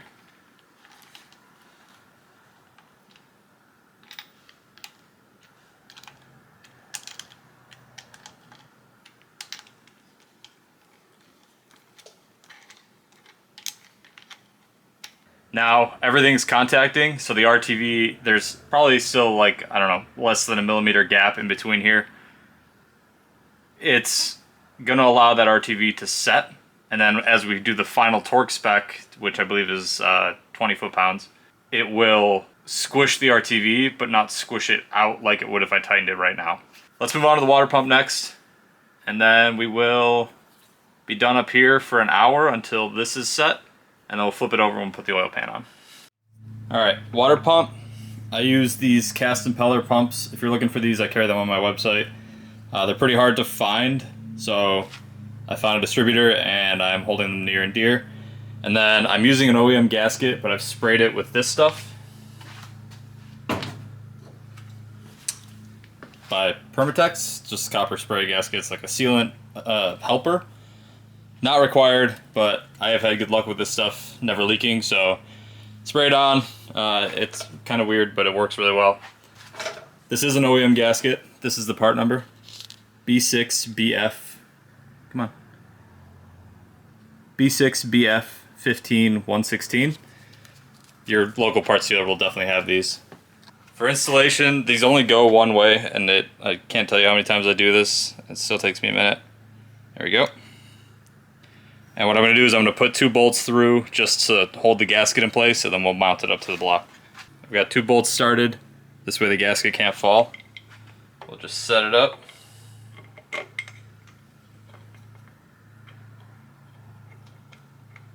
Once you get 2 of them started, that gasket physically cannot go anywhere. If you just do one, it can tip and rotate out of the way. And I haven't had this happen with the cast pumps, but make sure you can rotate this without it grinding on the block. I had a stamped pump on an old build, I had bolted everything up, and when I went to go put the pulley on, I couldn't turn the water pump because it was hitting the block on the inside. So just kind of a weird thing, but you know, if you're off center, because you can move these around, if you're off center, just, you know, just double check. All right, now let's torque these down. I believe it's 19 to 24 foot-pounds to torque these into place. Sorry if you can hear my neighbor mowing. 19 to 25 foot-pounds. So I'm gonna just go right for 25.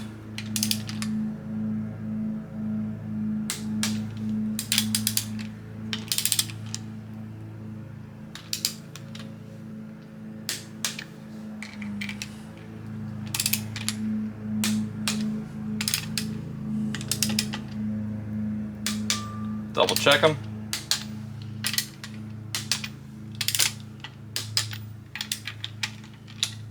And because we torqued them, we're gonna do what? Bolt mark them. Bolt mark your stuff. This works, it's very visible. And I promise you it saves you a lot of heartache. So we put this on at 3 o'clock. It's 3:11. I'm gonna go do some other stuff for about 45, 50 minutes. We'll come back, we'll torque this on, we'll bolt mark these, and then we can move on to the pan and pump. Okay, it is 4:02 p.m. So now we can torque this bad boy down. Torque spec is going to be the same, so it's 19 to 25 foot-pounds. Torque wrench is set.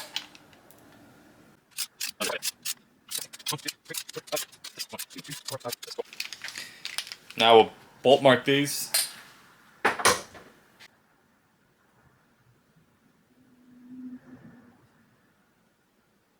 And before we flip it over, we will push in the front main seal. OEM seal, always. So B3C710602A. Looks like this.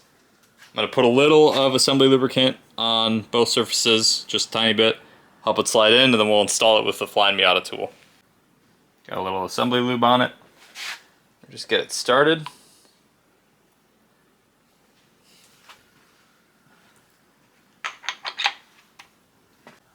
Take your crank bolt.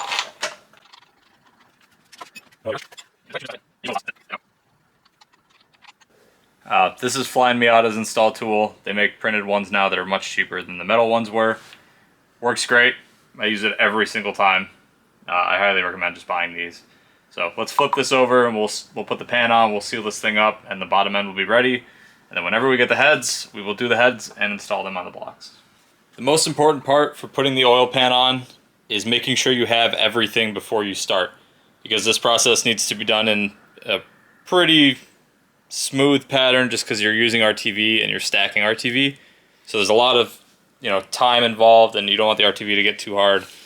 So what you're going to need is an oil pickup gasket, front and rear half moons, RTV, the bolts that hold the windage tray in if it's a VVT, and you need to clearance your windage tray if you have a VVT. What I mean by that is with ARP studs, the windage tray will hit in these spots. You can see it goes all the way back to the top. I have a machinist friend that just runs a 3/4 inch end mill down and cuts a groove out. It's way faster than me doing it, and like I'm happy to pay for that service. So if you don't, you have to get in there and you have to chop things out, and it makes a mess. So I try to avoid it. So the first piece that goes on is actually this guy, but we're gonna wipe this sealing surface down with brake clean, and same with this sealing surface. And then we're going to put some RTV on both, set this on, and then we'll work our way up.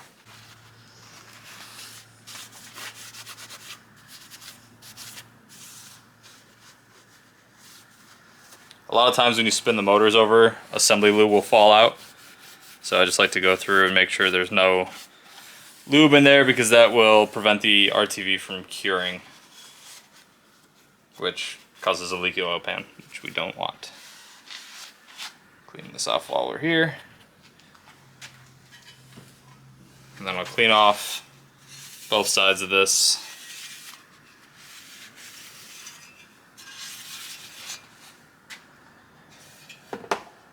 And then we're gonna take our RTV. I'm just gonna start kind of at the top, work my way around whatever is ergonomic. There are gaskets that go here and here. I still put a little bit of RTV on these, just like the O-ring on the oil pump. It's just a good, little guarantee.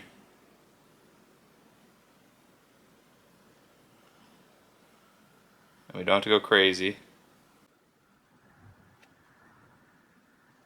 This next part, a little bit of personal preference. I'm gonna just smear it around a little bit with my finger. And then while Spectrum was spam calling me for the 1000th time, even though I've asked them not to, I RTV'd this. So we're gonna do the same thing. And what this is gonna do is allow the RTV to touch RTV that's already sealed, sort of, or tacked to the other side. So it will make a really nice, like, back butter tile type seal. Oh, you're not even watching. There we go.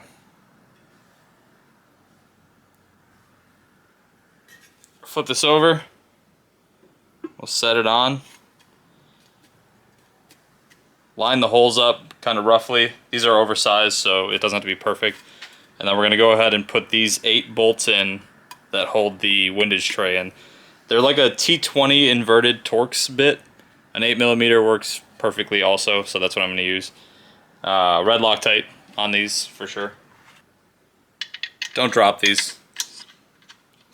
Now's not the time to drop anything. Torque spec's kind of hard to find for these. I use 144 inch-pounds or 12 foot-pounds. I think it's 12 to 15.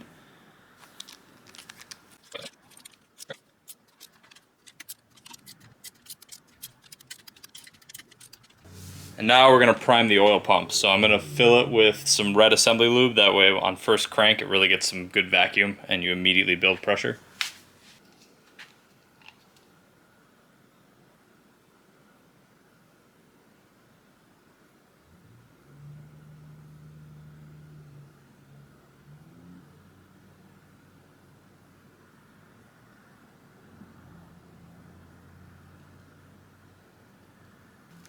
Next step is going to be this gasket, which is B6BF 14-248, and I will be spraying it with this stuff.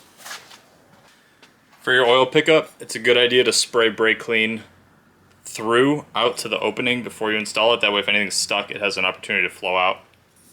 I did put red Loctite on these bolts. Really anything in the motor that doesn't get ARP lube, I put Loctite on. Not worth the risk.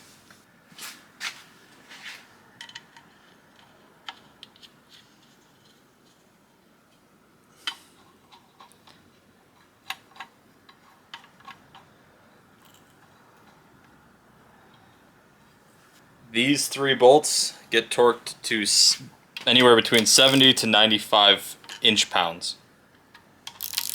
And if you're tightening it to 95 inch-pounds and it feels a little suspicious, drop to 70 and see how it does.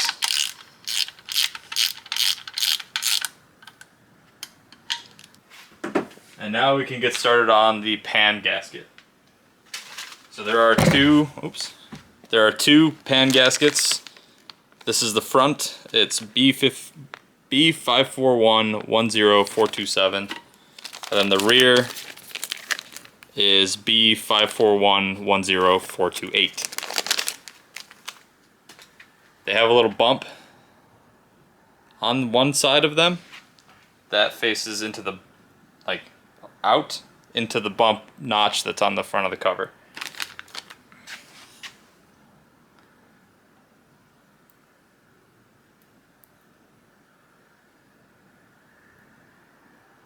There we go, just relocating some RTV.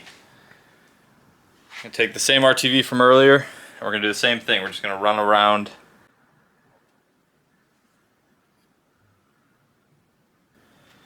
And then on the oil pan, we're going to do the same thing. So I'm just going to run everywhere you see one of those grooved lines. That will get RTV. And up here, run it along the inside, kind of like right there. This part sticks out, so if you run RTV out here, you're going to see it on the outside of the motor. Do the same smear if you'd like. I would like, so I will. I'm gonna try something different this time. I'm gonna leave the bead on the pan. That way it can squish in, and I know there's no gaps down here. So we're just gonna turn this over. I'm gonna make sure these are torqued to like 70 inch-pounds. Mark those, and then we'll install the pan. Pan installation's pretty easy. Just set it over, guide her down. It might get stuck on the pickup. You just have to navigate the pickup around the baffle that's in here. Give it a couple love taps.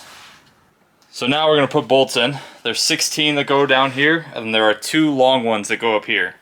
These, if you want to replace them, they are M6x1 and they are 16 millimeters long. These I cannot find replacements for, so I always use the old ones, which kind of sucks, but blue Loctite. Drop them in.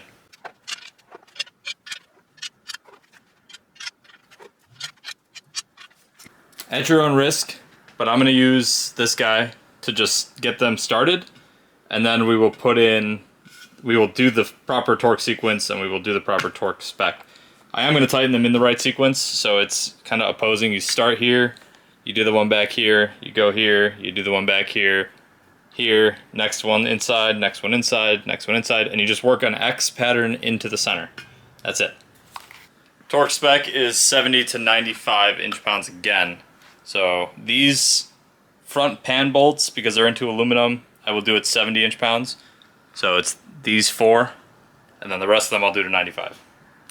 I'm also not waiting as long. It's been like 15 minutes because it's been longer since we did the RTV on the bottom, and I don't want that to get dry, and this works for me, so we're just gonna do that.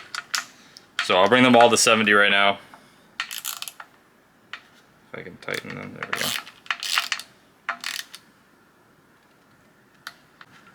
Almost forgot this guy. A thread in my hand. To something that feels right, which is that. So we're good. Those didn't get loose. Now it's time to bolt mark.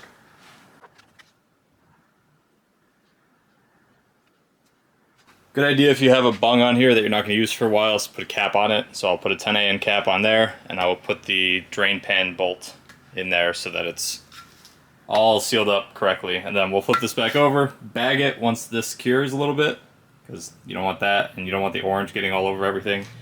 So I'm going to give it like 20 minutes to set up, bag it all, and this will be done until the head and these 2 rear bolts get here. Okay, we're back onto the big turbo build. I literally just pretty much wrapped up the ITB motor. It's sitting right there, waiting on my overnight shims. And what we're going to do now is we've got the head back for the turbo motor. We are going to do all the same shim prep for that. We're going to measure shims, and tomorrow's Friday, so I'm going to order the shims that I need tomorrow and overnight those as well. So hopefully I have those on Saturday, and I can have both of these motors done by the time I leave for Miatas at the Gap, which is the like pinnacle. I thought it was not attainable with every delay that we had going on. That is the goal. So where we left off, we had finished the bottom end. That is sitting over there under a tarp. What we're going to do now is put the head together. I'm going to walk you through what we did with the oversized valves, and then we're going to start putting valve seals in. We're going to put the valves in.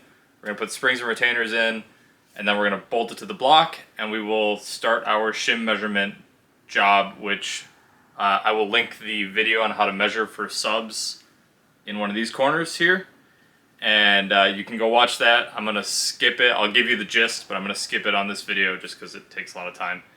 And we will get our shim measurements tonight. I can get the part numbers I need, and we can get the parts here, and we can get this build knocked out, because valve cover, turbo, cold side and hot side, and the turbo manifold will all be done tomorrow at powder coat.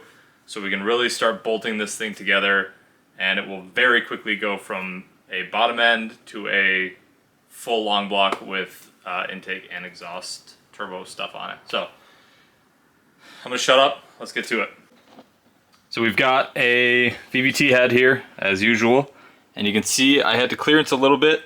Not as much on these set of cams, which are 274, 252, 9.95 millimeter lift. The cams in those, I believe, were 278. cams. So those are actually rowdier cams. That's the ITB motor. Those are actually rowdier cams than these, which is good because we won't have to measure our piston to valve clearance on these guys, because I know that the rowdier cams with rowdier pistons on the ITB motor clear plenty. So clearance here just for the buckets, they didn't actually hit, but they were close. And when they're close, you do need to make sure you have like 2 millimeters of gap. That way like the oil doesn't get scraped off when the cam is going by and then cause a dry cam scenario. So just a little bit had to get massaged, nothing crazy. I just did it with Dremel or like a whatever carbide burr. And then on the bottom, we did the valve work. So you can see these are all oversized valves, and then they deshrouded over here pretty well, and then they also cut the throat and ported the short side radius of all of these. So a lot of work went into this. Decked it flat, not any like crazy head shave, just flat. But yeah, this is better than your standard 1 mil over. A lot of shops will just cut the seat a mil over and then that's what you get.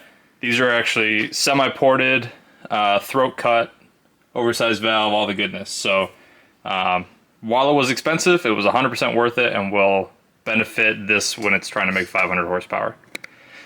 So first things first, intake and exhaust valve guide seals. I've got OEM ones in the box I'll grab right now. We'll slam those in and then we will throw the valves in. The tool you will need. It's an ABN valve seal remover. Let me turn this around. Valve seal remover and installer.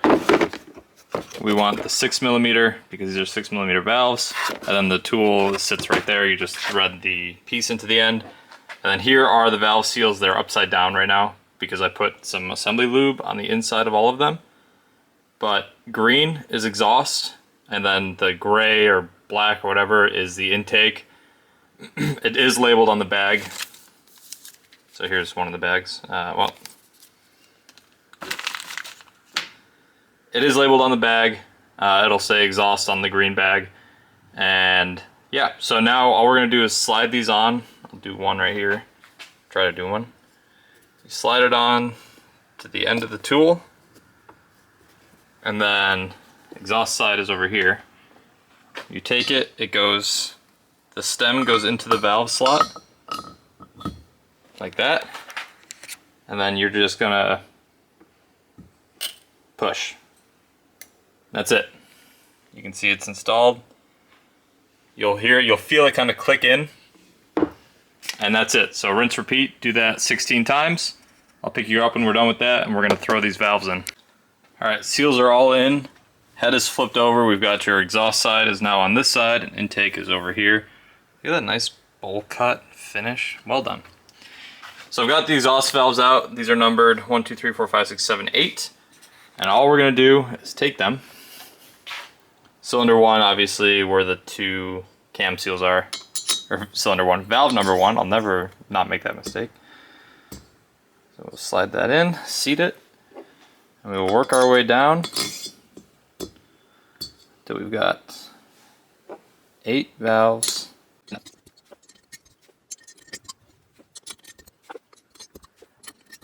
Now I'm going to take all the intake valves out and we'll line them up if they are numbered. The last ones were not because she cut all of these exactly the same with the same tool, and then she cut all the valves exactly the same. So the exhaust is harder because the seats are harder, I believe is what they told me. So there was some deflection and stuff like that they like hand ground each of these in when they were done. The intake was not as picky and it seemed to work okay, at least on the last head. So I guess we'll find out with this box. Exhaust valves, in fact, are not numbered. So these we're just going to put in whatever order, since it does not matter. Okay, valves are in. We can flip the head over and we can start our spring install. Here we have these beauties. These are the SuperTech 84-pound seat pressure springs. The ITB video, if you watch, we use 74-pound. These are big boys. So titanium retainers, hardened seats, and dual springs, so internal, secondary spring. This is going to be making a lot of boost, a lot of power, a lot of everything. We want to make sure that when it is combusting, everything is closed and tight. And if he wants to rev it out, he can definitely rev it out with this setup. So, order of operations, these go in first on all of the valves, or on all the valve seats, and then the springs will go in, and then the retainers will go on, and we'll put all the keepers in, and we will lock it down. So the way these go, we'll take one, and you set it over top, and then it does fit. Sometimes you gotta use a Phillips, there we go, or a flathead.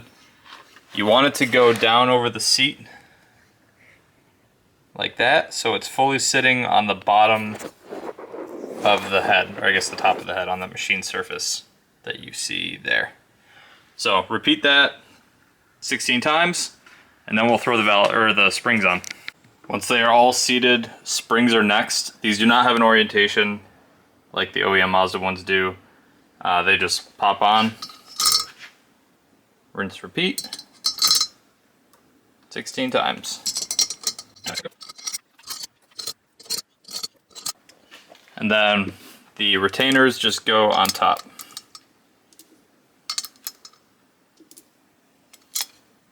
Orientation, sorry. The stepped side goes down. So the top should be flat, or not flat, but smooth. I'm gonna fix that guy real quick, it's just not seated underneath. And then we will get to the keeper install, which I am not going to use the Lyle tool. I'm going to use Flying Miata's tool for these. So I've already done 14 of the valves. Just needed a little break. It's 9:45 p.m. Dark out. I have been working since 9 a.m. today. So a long day, but I want to get this done. So what we're using here is Flying Miata's tool. Typically this is red. Mine went through the parts washer and is now not red anymore. Slots on like this. Drive these super lightly onto the head. It doesn't have to like ugga-dugga or anything like that. And then take your 14, well, sorry. This little guy slots into the hole underneath the valve, or underneath that screw. Drive it in, and then it's very hard to see, but you take a screwdriver that's magnetic and you fish these little keepers around the stem. It's a real pain in the butt. You gotta do two sides, 2 keepers per, and so you can like spin them around. It's a little like surgery, but get the 2 keepers around the throat of the valve, and then you back out this thing, and then you're left with that guy. Okay, we're gonna do the same thing now with the old buckets that we did on the ITB motor, which is measure their thickness, including the lash or the existing shim, and then we are going to just record that. So the bucket thickness will go here. This is the 500 horsepower bucket data, so this is initial. We will put them in order, and then we will put the cams in, and then we will measure the lash, which will get us this value here. And then knowing that we want a specific target lash, I'll put the formula down here again. We will figure out exactly how thick the bucket would need to be to get to the proper lash. We'll measure our new Marua buckets, and then we will subtract the new Marua bucket thickness from the old bucket thickness, or the ideal bucket thickness, and that will get us the cap thickness that we need to get the proper lash. I'll write the formulas out down here. It's very simple. I probably am overcomplicating it the way I speak it out, but the math is simple, and it saves you from having to buy dummy shim under bucket pieces. So all you're going to need is a 0 to 1 inch micrometer, your old lash cap setups, or your old shim bucket, whatever you want to call it. They don't have to be in the order that you took them out. These just happen to be, but when you measure them, wherever you put them, you have to record that. So like, if you measure this one and you put it in exhaust 1, that better be the data you have in exhaust 1, because otherwise it's going to screw your math up here and you will never get it right. So I'm going to clean these up real quick, just get the oil film off the top. I'll mic them all up. If you want to see how that's done, check out the sub lifter video. And then I'll pick you guys up once they are in here and installed, and we'll throw this on the engine block because we want it torqued flat when we take all these measurements. We have all our measurements, so these are the existing bucket and shim combos, and these are the new Marua shim under buckets. So I just took thicknesses, my pen apparently started to die, but took all the thicknesses down, and these are now installed in the head. And actually we should probably do this right now before we forget. Make sure you use assembly lube. This is not like checking your crank bearing clearances and stuff like that where you don't want lubrication. We're going to be spinning the camshaft over. Not a time to do that dry. So, and don't forget the front lobes. Whoop.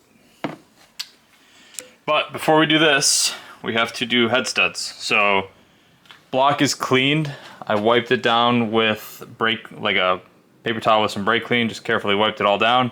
I hammered in the new head dowels here, and the pistons are not anywhere near top dead center, so we won't have any issues with like spinning anything over, because I know these will clear when it is timed, but these engines with this lift and all this stuff are now interference if the belt slips. So just always a good idea to make sure your pistons are not at the top deck when you do this next step.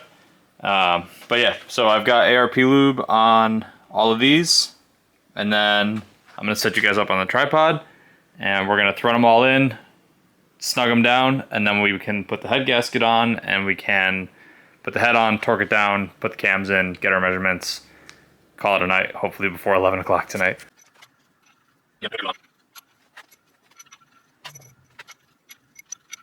These are a 3/16 hex head up on top.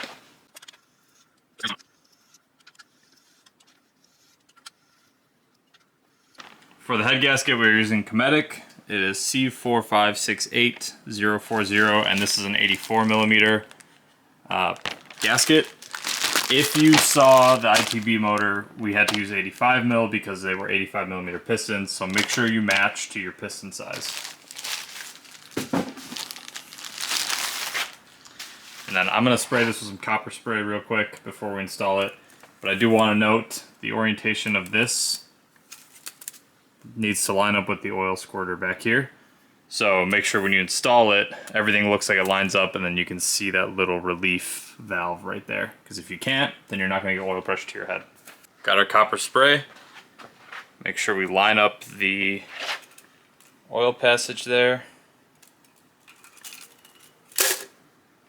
And then this should register on these dowel pins that we installed earlier. If you put this together without dowel pins, you are going to be in a world of hurt, and it's going to screw you up big time because your oiling holes are not going to line, this is not going to seal correctly, and you're going to be in a world of hurt. So just make sure you can get them from your local Mazda dealer. Up next, we're going to prep the washers for these because we're going to slide them onto the head before we slide the head onto the block. And then we'll slide the head on, we'll torque the head studs down to 65 foot-pounds, and then we'll begin the cam dance. So it's a bit of a nasty job, but we are going to take all of the ARP washers, a pile of assembly lube, maybe a little more than that, honestly, and then we're just going to work them around to make sure we get coverage on every single washer. This is definitely the easiest way I've found to do this. You just gotta wear gloves, otherwise this stuff will never come off your hands. So, and then I set them all on here. And the reason I do this before is because when the stud is in there, it's very hard to get the washer onto some of these, and you'll find yourself like picking the head up to get enough space, and this just works really well. And the assembly lube, or the torque lube, or whatever you want to call it, keeps them in place pretty well, so they're not going to slide around on you when you're setting this on the motor. So now I'm just going to look down one of the holes until I can see a head stud, and we'll set her on down. Little press. Make sure all the washers are seated and not like caught up in any weird way. But now we can go ahead. I'm going to take the brush of ARP lube and I'm going to just touch the tops of every stud where the threads are exposed, just to make sure there's some lube on them. There's probably enough just transferring from the washer, but never hurts to have a little extra.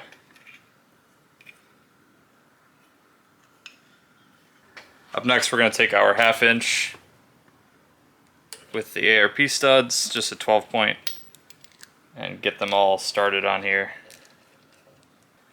And then the next step, torque in 3 equal sequences to 65. So like 20, 40, 65 is close enough, foot-pounds. And then the head will be torqued, and you spiral from a pattern of 1, 2, 3, 4, 5, 6, 7, 8, 9, 10. And you just keep repeating that outward spiral pattern until you're at 65 foot-pounds.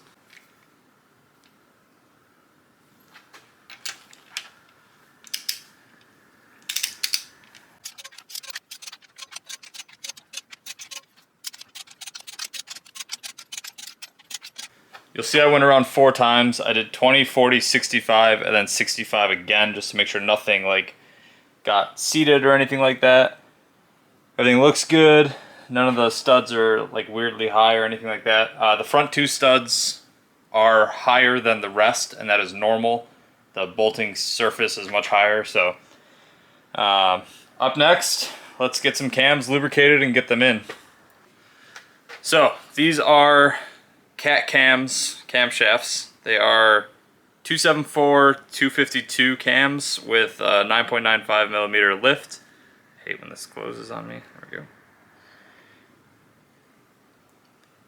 Just gonna get some lube going on it. Don't be bashful about this part. You don't want dry cams, that's for sure.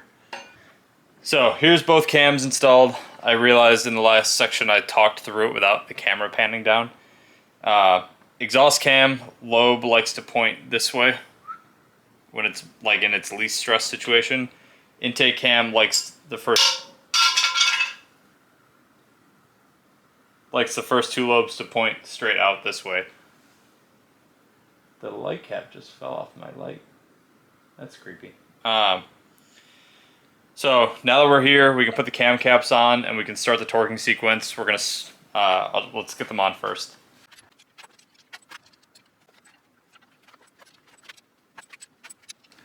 So I'm gonna bring these in by hand just until they're snug, and we're going to start kind of center and spiral out. So 1, 2, 3, 4, 5, 6, 7, 8, 9, 10. 1, 2, 3, 4, 5, 6, 7, 8, 9, 10.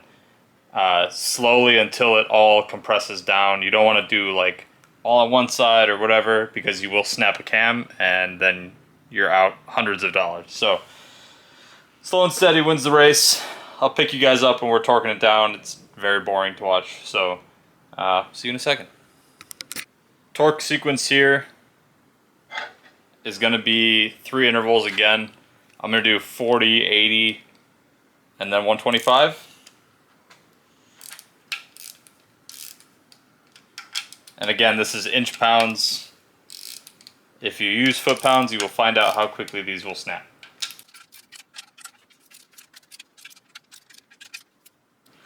Okay, we are 125 inch pounds all the way around. And now we can start measuring lash and hopefully wrap this up for the night. So lash measurement is pretty easy. I've got these cam seal installer tools on the nose here just to give me some spacing for the bolt.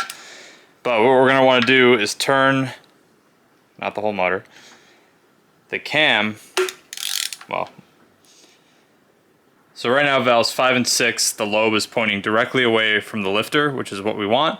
And now we're going to take a feeler gauge and we're going to shim inside of there. So I'm not going to show you guys how to measure the lash itself. I have another video on that. It's just very time consuming to film it all. So I'll pick you guys up when I have all the lash measurements. I'll show you the formulas I'm going to use, and then I'll show you what cap thicknesses we actually need. Okay, we got a new pen, and we got our measurements. So lash was anywhere from 44 to 38 on the intake side, and then looks like 51 to 46 on the exhaust side, which tracks pretty well with the one I did yesterday, which is the ITB guy. And so if we remember, this is the original bucket measurement, this is the lash measurement, and then our target for the intake is 8 thou, target for the exhaust is 12 thou. So the math is simple. You take your lash measured minus your target, so 0.41 minus, 41 minus 8 is going to get you 0.033. And then you're going to add that to your bucket. And that's how thick you'd want your bucket to be to give you our 8 thousandths of lash. And then to get your cap data, you're going to take that required thickness you just calculated over here, which in this case is 0.7030.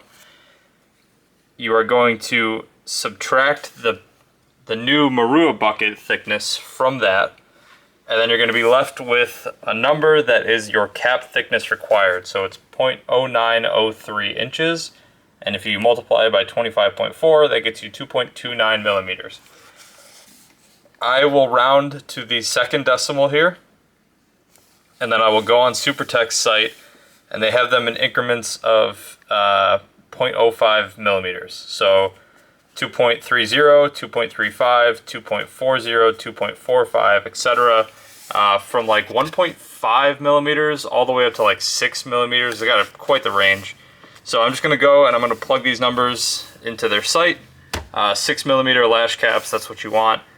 The part number is like LC-60- or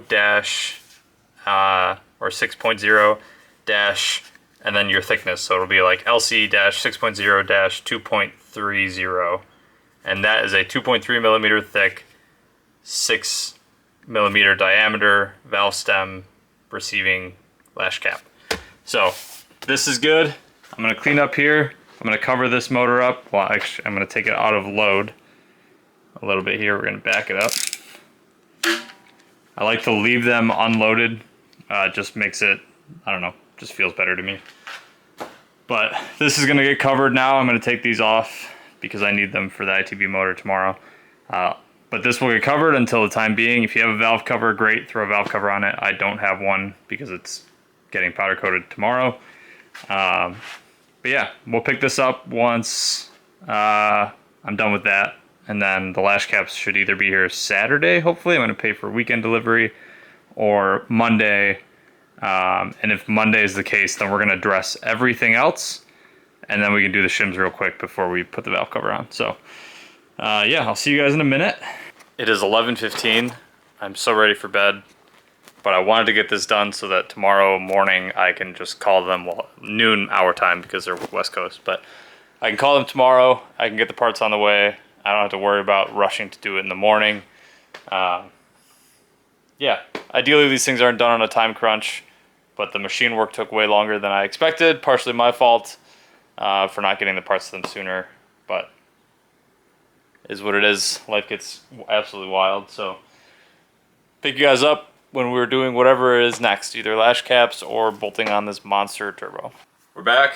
The shims got here yesterday. Today's Sunday. Overnighted them for weekend delivery, which fantastic. Again, thank you, Martin, one more time. I have them laid out on this sheet over here to align with where they have to go in the motor. So we're gonna pop this cam, or these cams out.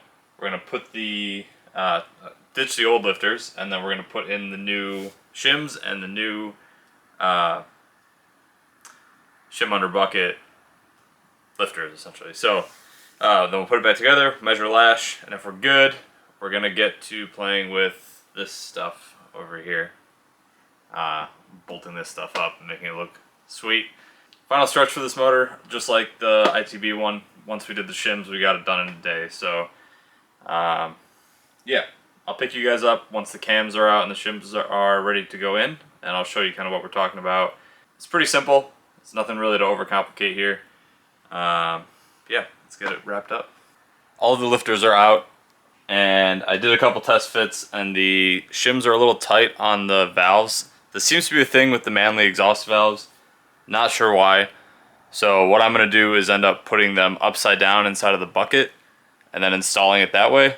The they fit way more freely on the bucket. It's not too loose, but it's definitely a little more free on the bucket. And I don't know, I don't want them to get stuck going down and they're not fully seated and then the lash measurements are wrong. So we're going to do it upside down. And the way I do that is I put a drop of assembly lube on the tip in the bucket, and then you kind of stick the shim onto it.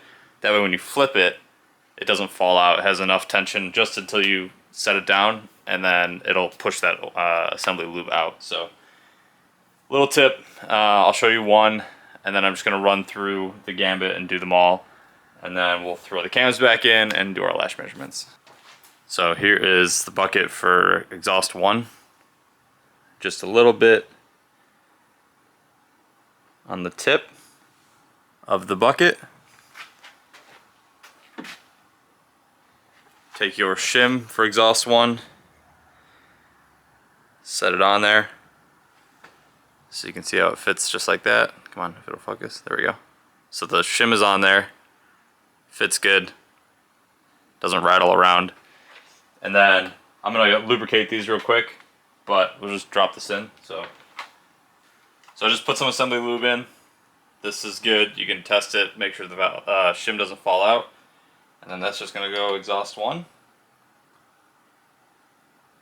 Maybe.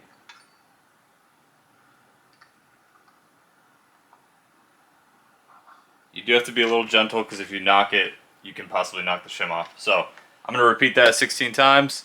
I'm gonna put the cams back in, torque them down, measure lash, and then I'll pick you guys up because it's just the same process as every other time we've done this. Being that this is a turbo motor and we need turbo coolant, we're going to be installing my turbo coolant water neck thing. So because this is getting a reroute, we don't have any need for the front port here for anything else. So I make these little things that have them on my website that bolt up and supply a nice water port on the front of the block, since like most Miata blocks don't have the water ports on the side. So the way we're going to do this is a ring of RTV here, and then we will like tap it on, we'll thread it on lightly just so the RTV can cure, kind of like the oil pump, and then we will tighten it down after like 30 to 45 minutes. So obviously we can't do any timing belt stuff while we're waiting for that to cure.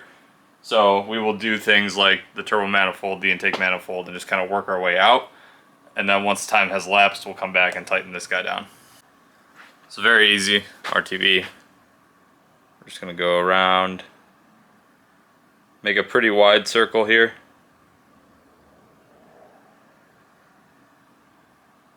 And then a good test that I like to do is just press it on lightly, line the holes up, pull it back, and make sure that you have a full ring. So like I'm missing a little bit right here. So we'll touch that up. And that way you know you are all the way on the outside of the bolt circle.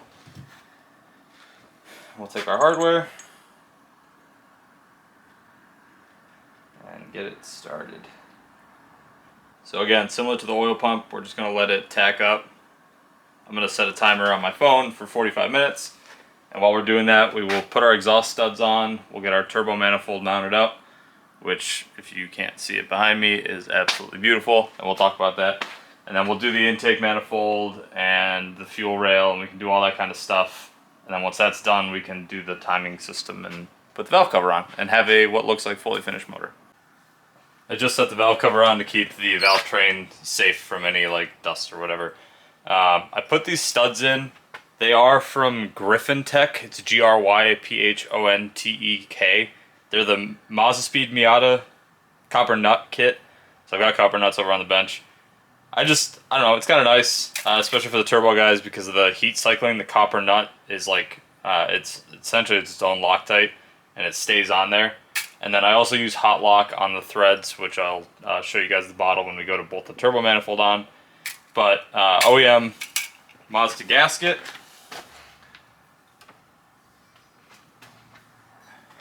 And now we have our Walton Motorsports turbo manifold with that's the new style with the billet collector. It's very, very nice. So get some studs, hot lock on there. So we're gonna use hot lock. This is like extreme high temp stuff.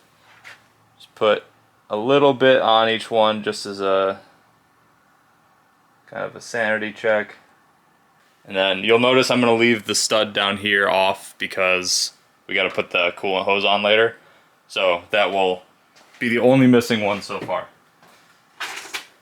But what I like about this kit is these copper nuts. They are ovaled. So you can start them by hand, but then they become really hard to install.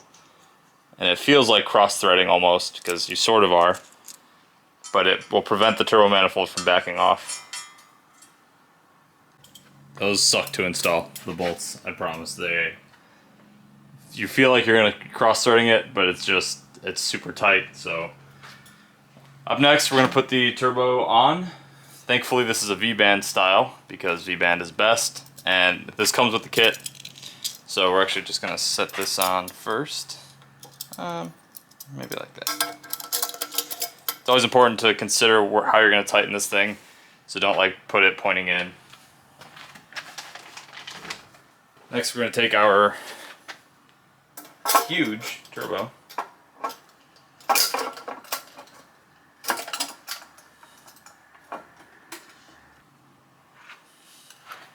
Final clocking is going to be left up to the fabricator, whether that's me or somebody else. And it's going to matter when it's in the car. So right now it's not super critical. I'm just going to make it square. Like, it'll probably end up being something like this. But yeah, so square it up, tighten that V-band up, and then we'll get to the intake manifold. I almost forgot because I don't do this for most Miatas, but this is getting externally gated. This is a Turbo Smart Hypergate 45. This is like their new analog blow-off valve or wastegate. It's not the E-gate that you see like guys like Rob Dawn running, because we don't need E-gate for this. But we can just bolt this bad boy up here, tighten that bolt up, and then we'll have a finished hot side. And yes, there is no fire ring in here right now because I forgot to get one, so I have one on the way, but not a big deal. It's just kind of bolted on there for now. It'll be here in 2 days, and I'll put the fire ring on the inside. If you forget the fire ring, you're gonna have like major problems. So I was noticing when this was going on, it wasn't centering because there's nothing to center it. And for some reason, they don't just include a fire ring in the box, which is dumb because it needs it. It's like not including the V-band for it or something like that. It just doesn't make any sense. So that's on. We can flip over to the other side and do the intake manifold. So I am assembling the Skunk 2 manifold over there, but it's been an hour, so I'm going to snug that down. We're going to torque it to 25 foot-pounds.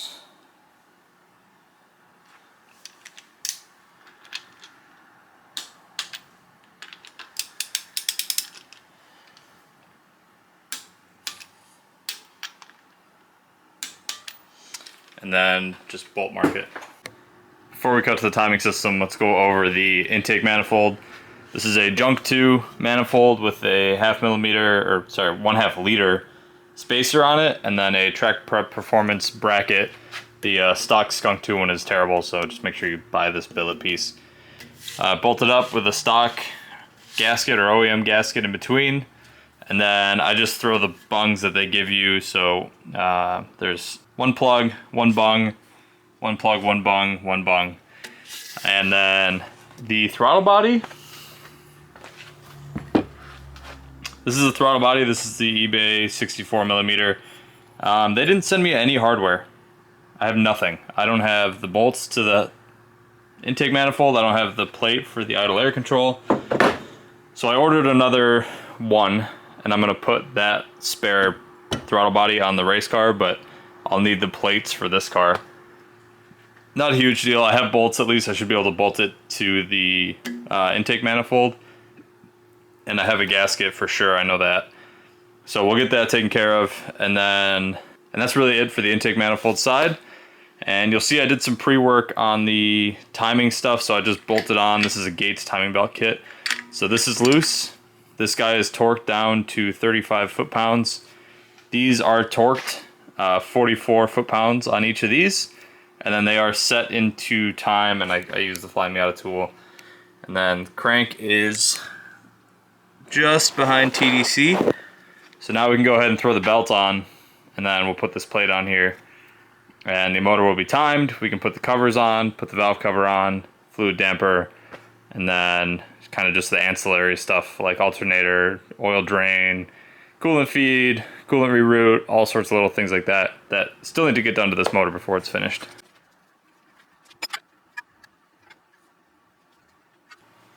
That is 2 full revolutions, and we can torque this to 35 foot-pounds.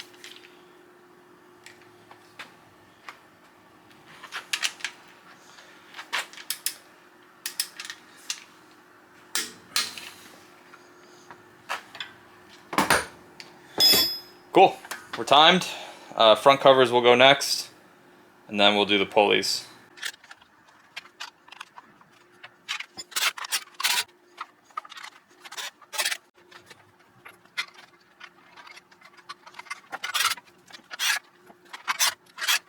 Okay, timing cover is on. I might end up replacing this one. It's the one that came on the motor. It's not the best shape, but next up we'll install the valve cover, which is just first off a couple dabs of RTV in the corners of the cam caps. And then I'm going to throw a fresh gasket on the valve cover and we'll set it.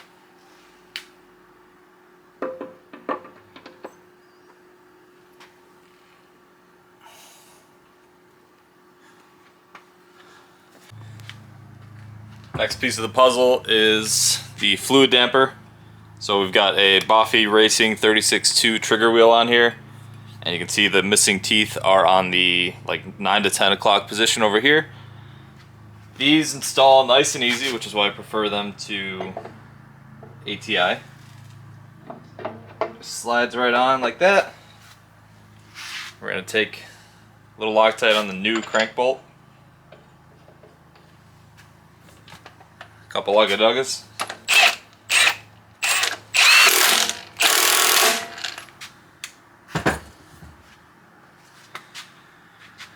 And then the next piece, I'll throw some spark plugs in it. I just use NGK BKR 7Es. And I gap these, since this is a turbo motor, like a gap to around 24 thousandths. So I'm gonna gap these off camera, set them in, and then we will put the R8 coil kit on here and move on to the coolant reroute.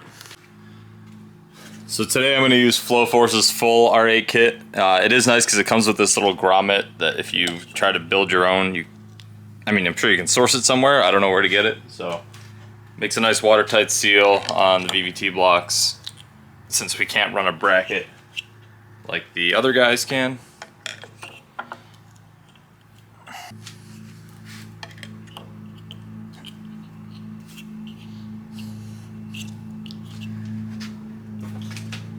And then the best part is I don't have to make a harness for it because it comes with one. So we'll just plug it in. If it's too loose. There we go.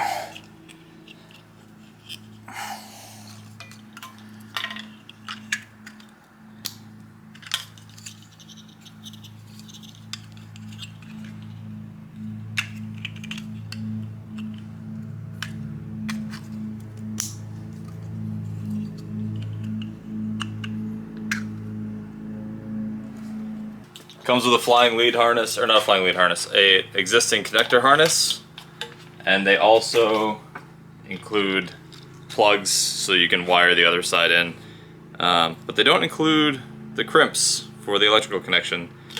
So not sure how that's going to go, but so up next we're going to work on fuel system. We've got the radium fuel rail, direct mount regulator, some FIC injectors, and a digital fuel pressure regulator or sensor.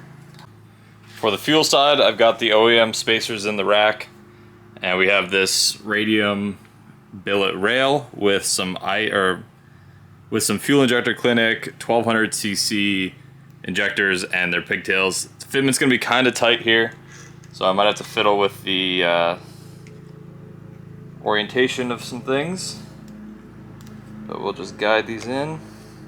And Radium does supply new hardware that I have put some blue Loctite on. Now we'll grab our fittings for the ends and the direct mount regulator that's going to pop in right here.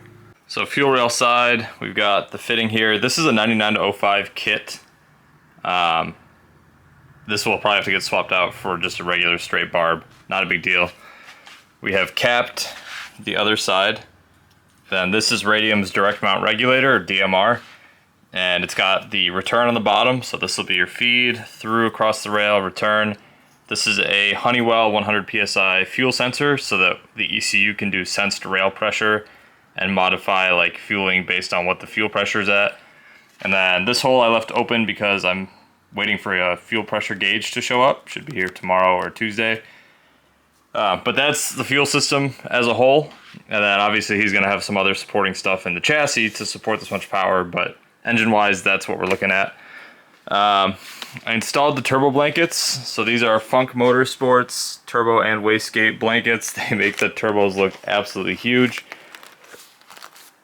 But I always recommend these. It's a good heat protection setup. You don't want to, these get very hot. So to be able to protect as much as you can, always recommend that.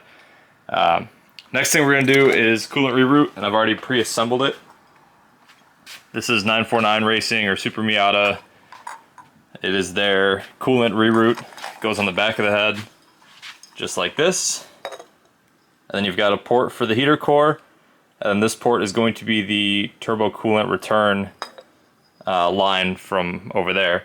And then this guy feeds to the radiator, and the little hole up there is the temperature sender on either NA or NB. So I'm going to leave it blank because he will have one that he swaps into it. They recommend RTV on here. I just use an OEM gasket because I think it seals better, and if you ever have to replace it, it's way easier. So yeah, let's get this bolted up. They give you bolts to do everything. If you saw the stud here, that's the right way to do it. I always just take the stud out and put a bolt in, but you'll go a nut on the bottom and a bolt on the top. This bolts to the block, and then the coolant will come out of the back of the head instead of the front and help keep cylinder 4 cool. Easy bolt up, easy install. There's a thermostat in here now. Let's see it maybe.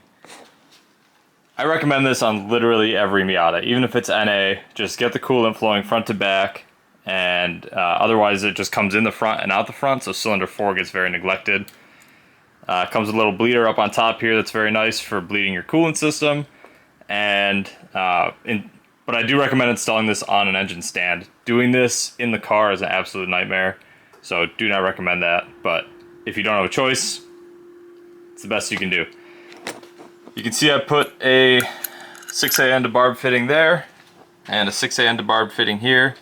And there's a 6A end to 90 right here, 6A end to 90 here, so the coolant will flow over and into the turbo, and then out of the turbo and into the coolant reroute. That way you get full front to rear flow. If you're doing a track car, track only, I would recommend running this to the other side of the thermostat. Either drill a hole or make a bong or whatever. And then that way you can just get constant coolant to your turbo. So the last thing we're going to cover are the engine mounts. As always, I'm going to use AWR's engine mounts. These are the 70 durometer, a little bit stiffer. Felt like a little stiffer might have been the right choice. So these are nice. They bolt up factory, just like so. And obviously still room for the dipstick. I am going to have to notch this for the turbo drain. That's not a big deal. I'll just run it through the bandsaw real quick. But we are really in the final stages. I do have to do the rear main seal when I take this off the engine stand, and the rear oil galley plug. But that'll be like right before I ship it. I'll just do that on the ground. So, and then I have to make a turbo drain line, or I have to figure out how to make a turbo drain line because this runner is going to get in the way for me. But we'll try to come up with a solution. But for now, let me get these mounted up. I'll show you guys kind of the finished product, and then that'll be a wrap for this episode. Find the background noise, my ultrasonic cleaner is running. I forgot to put this on. The good news is if you can take this cover off, you can access to the bolts, spin the crank over, and then you can get the third bolt. So don't forget that. Got the AWR mounts on. Everything is bolt marked. And I am currently cleaning the piece that goes right here.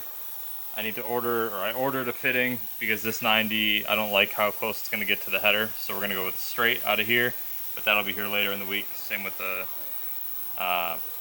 throttle body. So I'm going to wrap that stuff up as best I can today, and I will show you guys like the finished product essentially, and then we'll cap the episode off. That's a wrap on a long day, but we have a finished engine. So we've got Garrett G30-770, I misspoke, it is not a 660.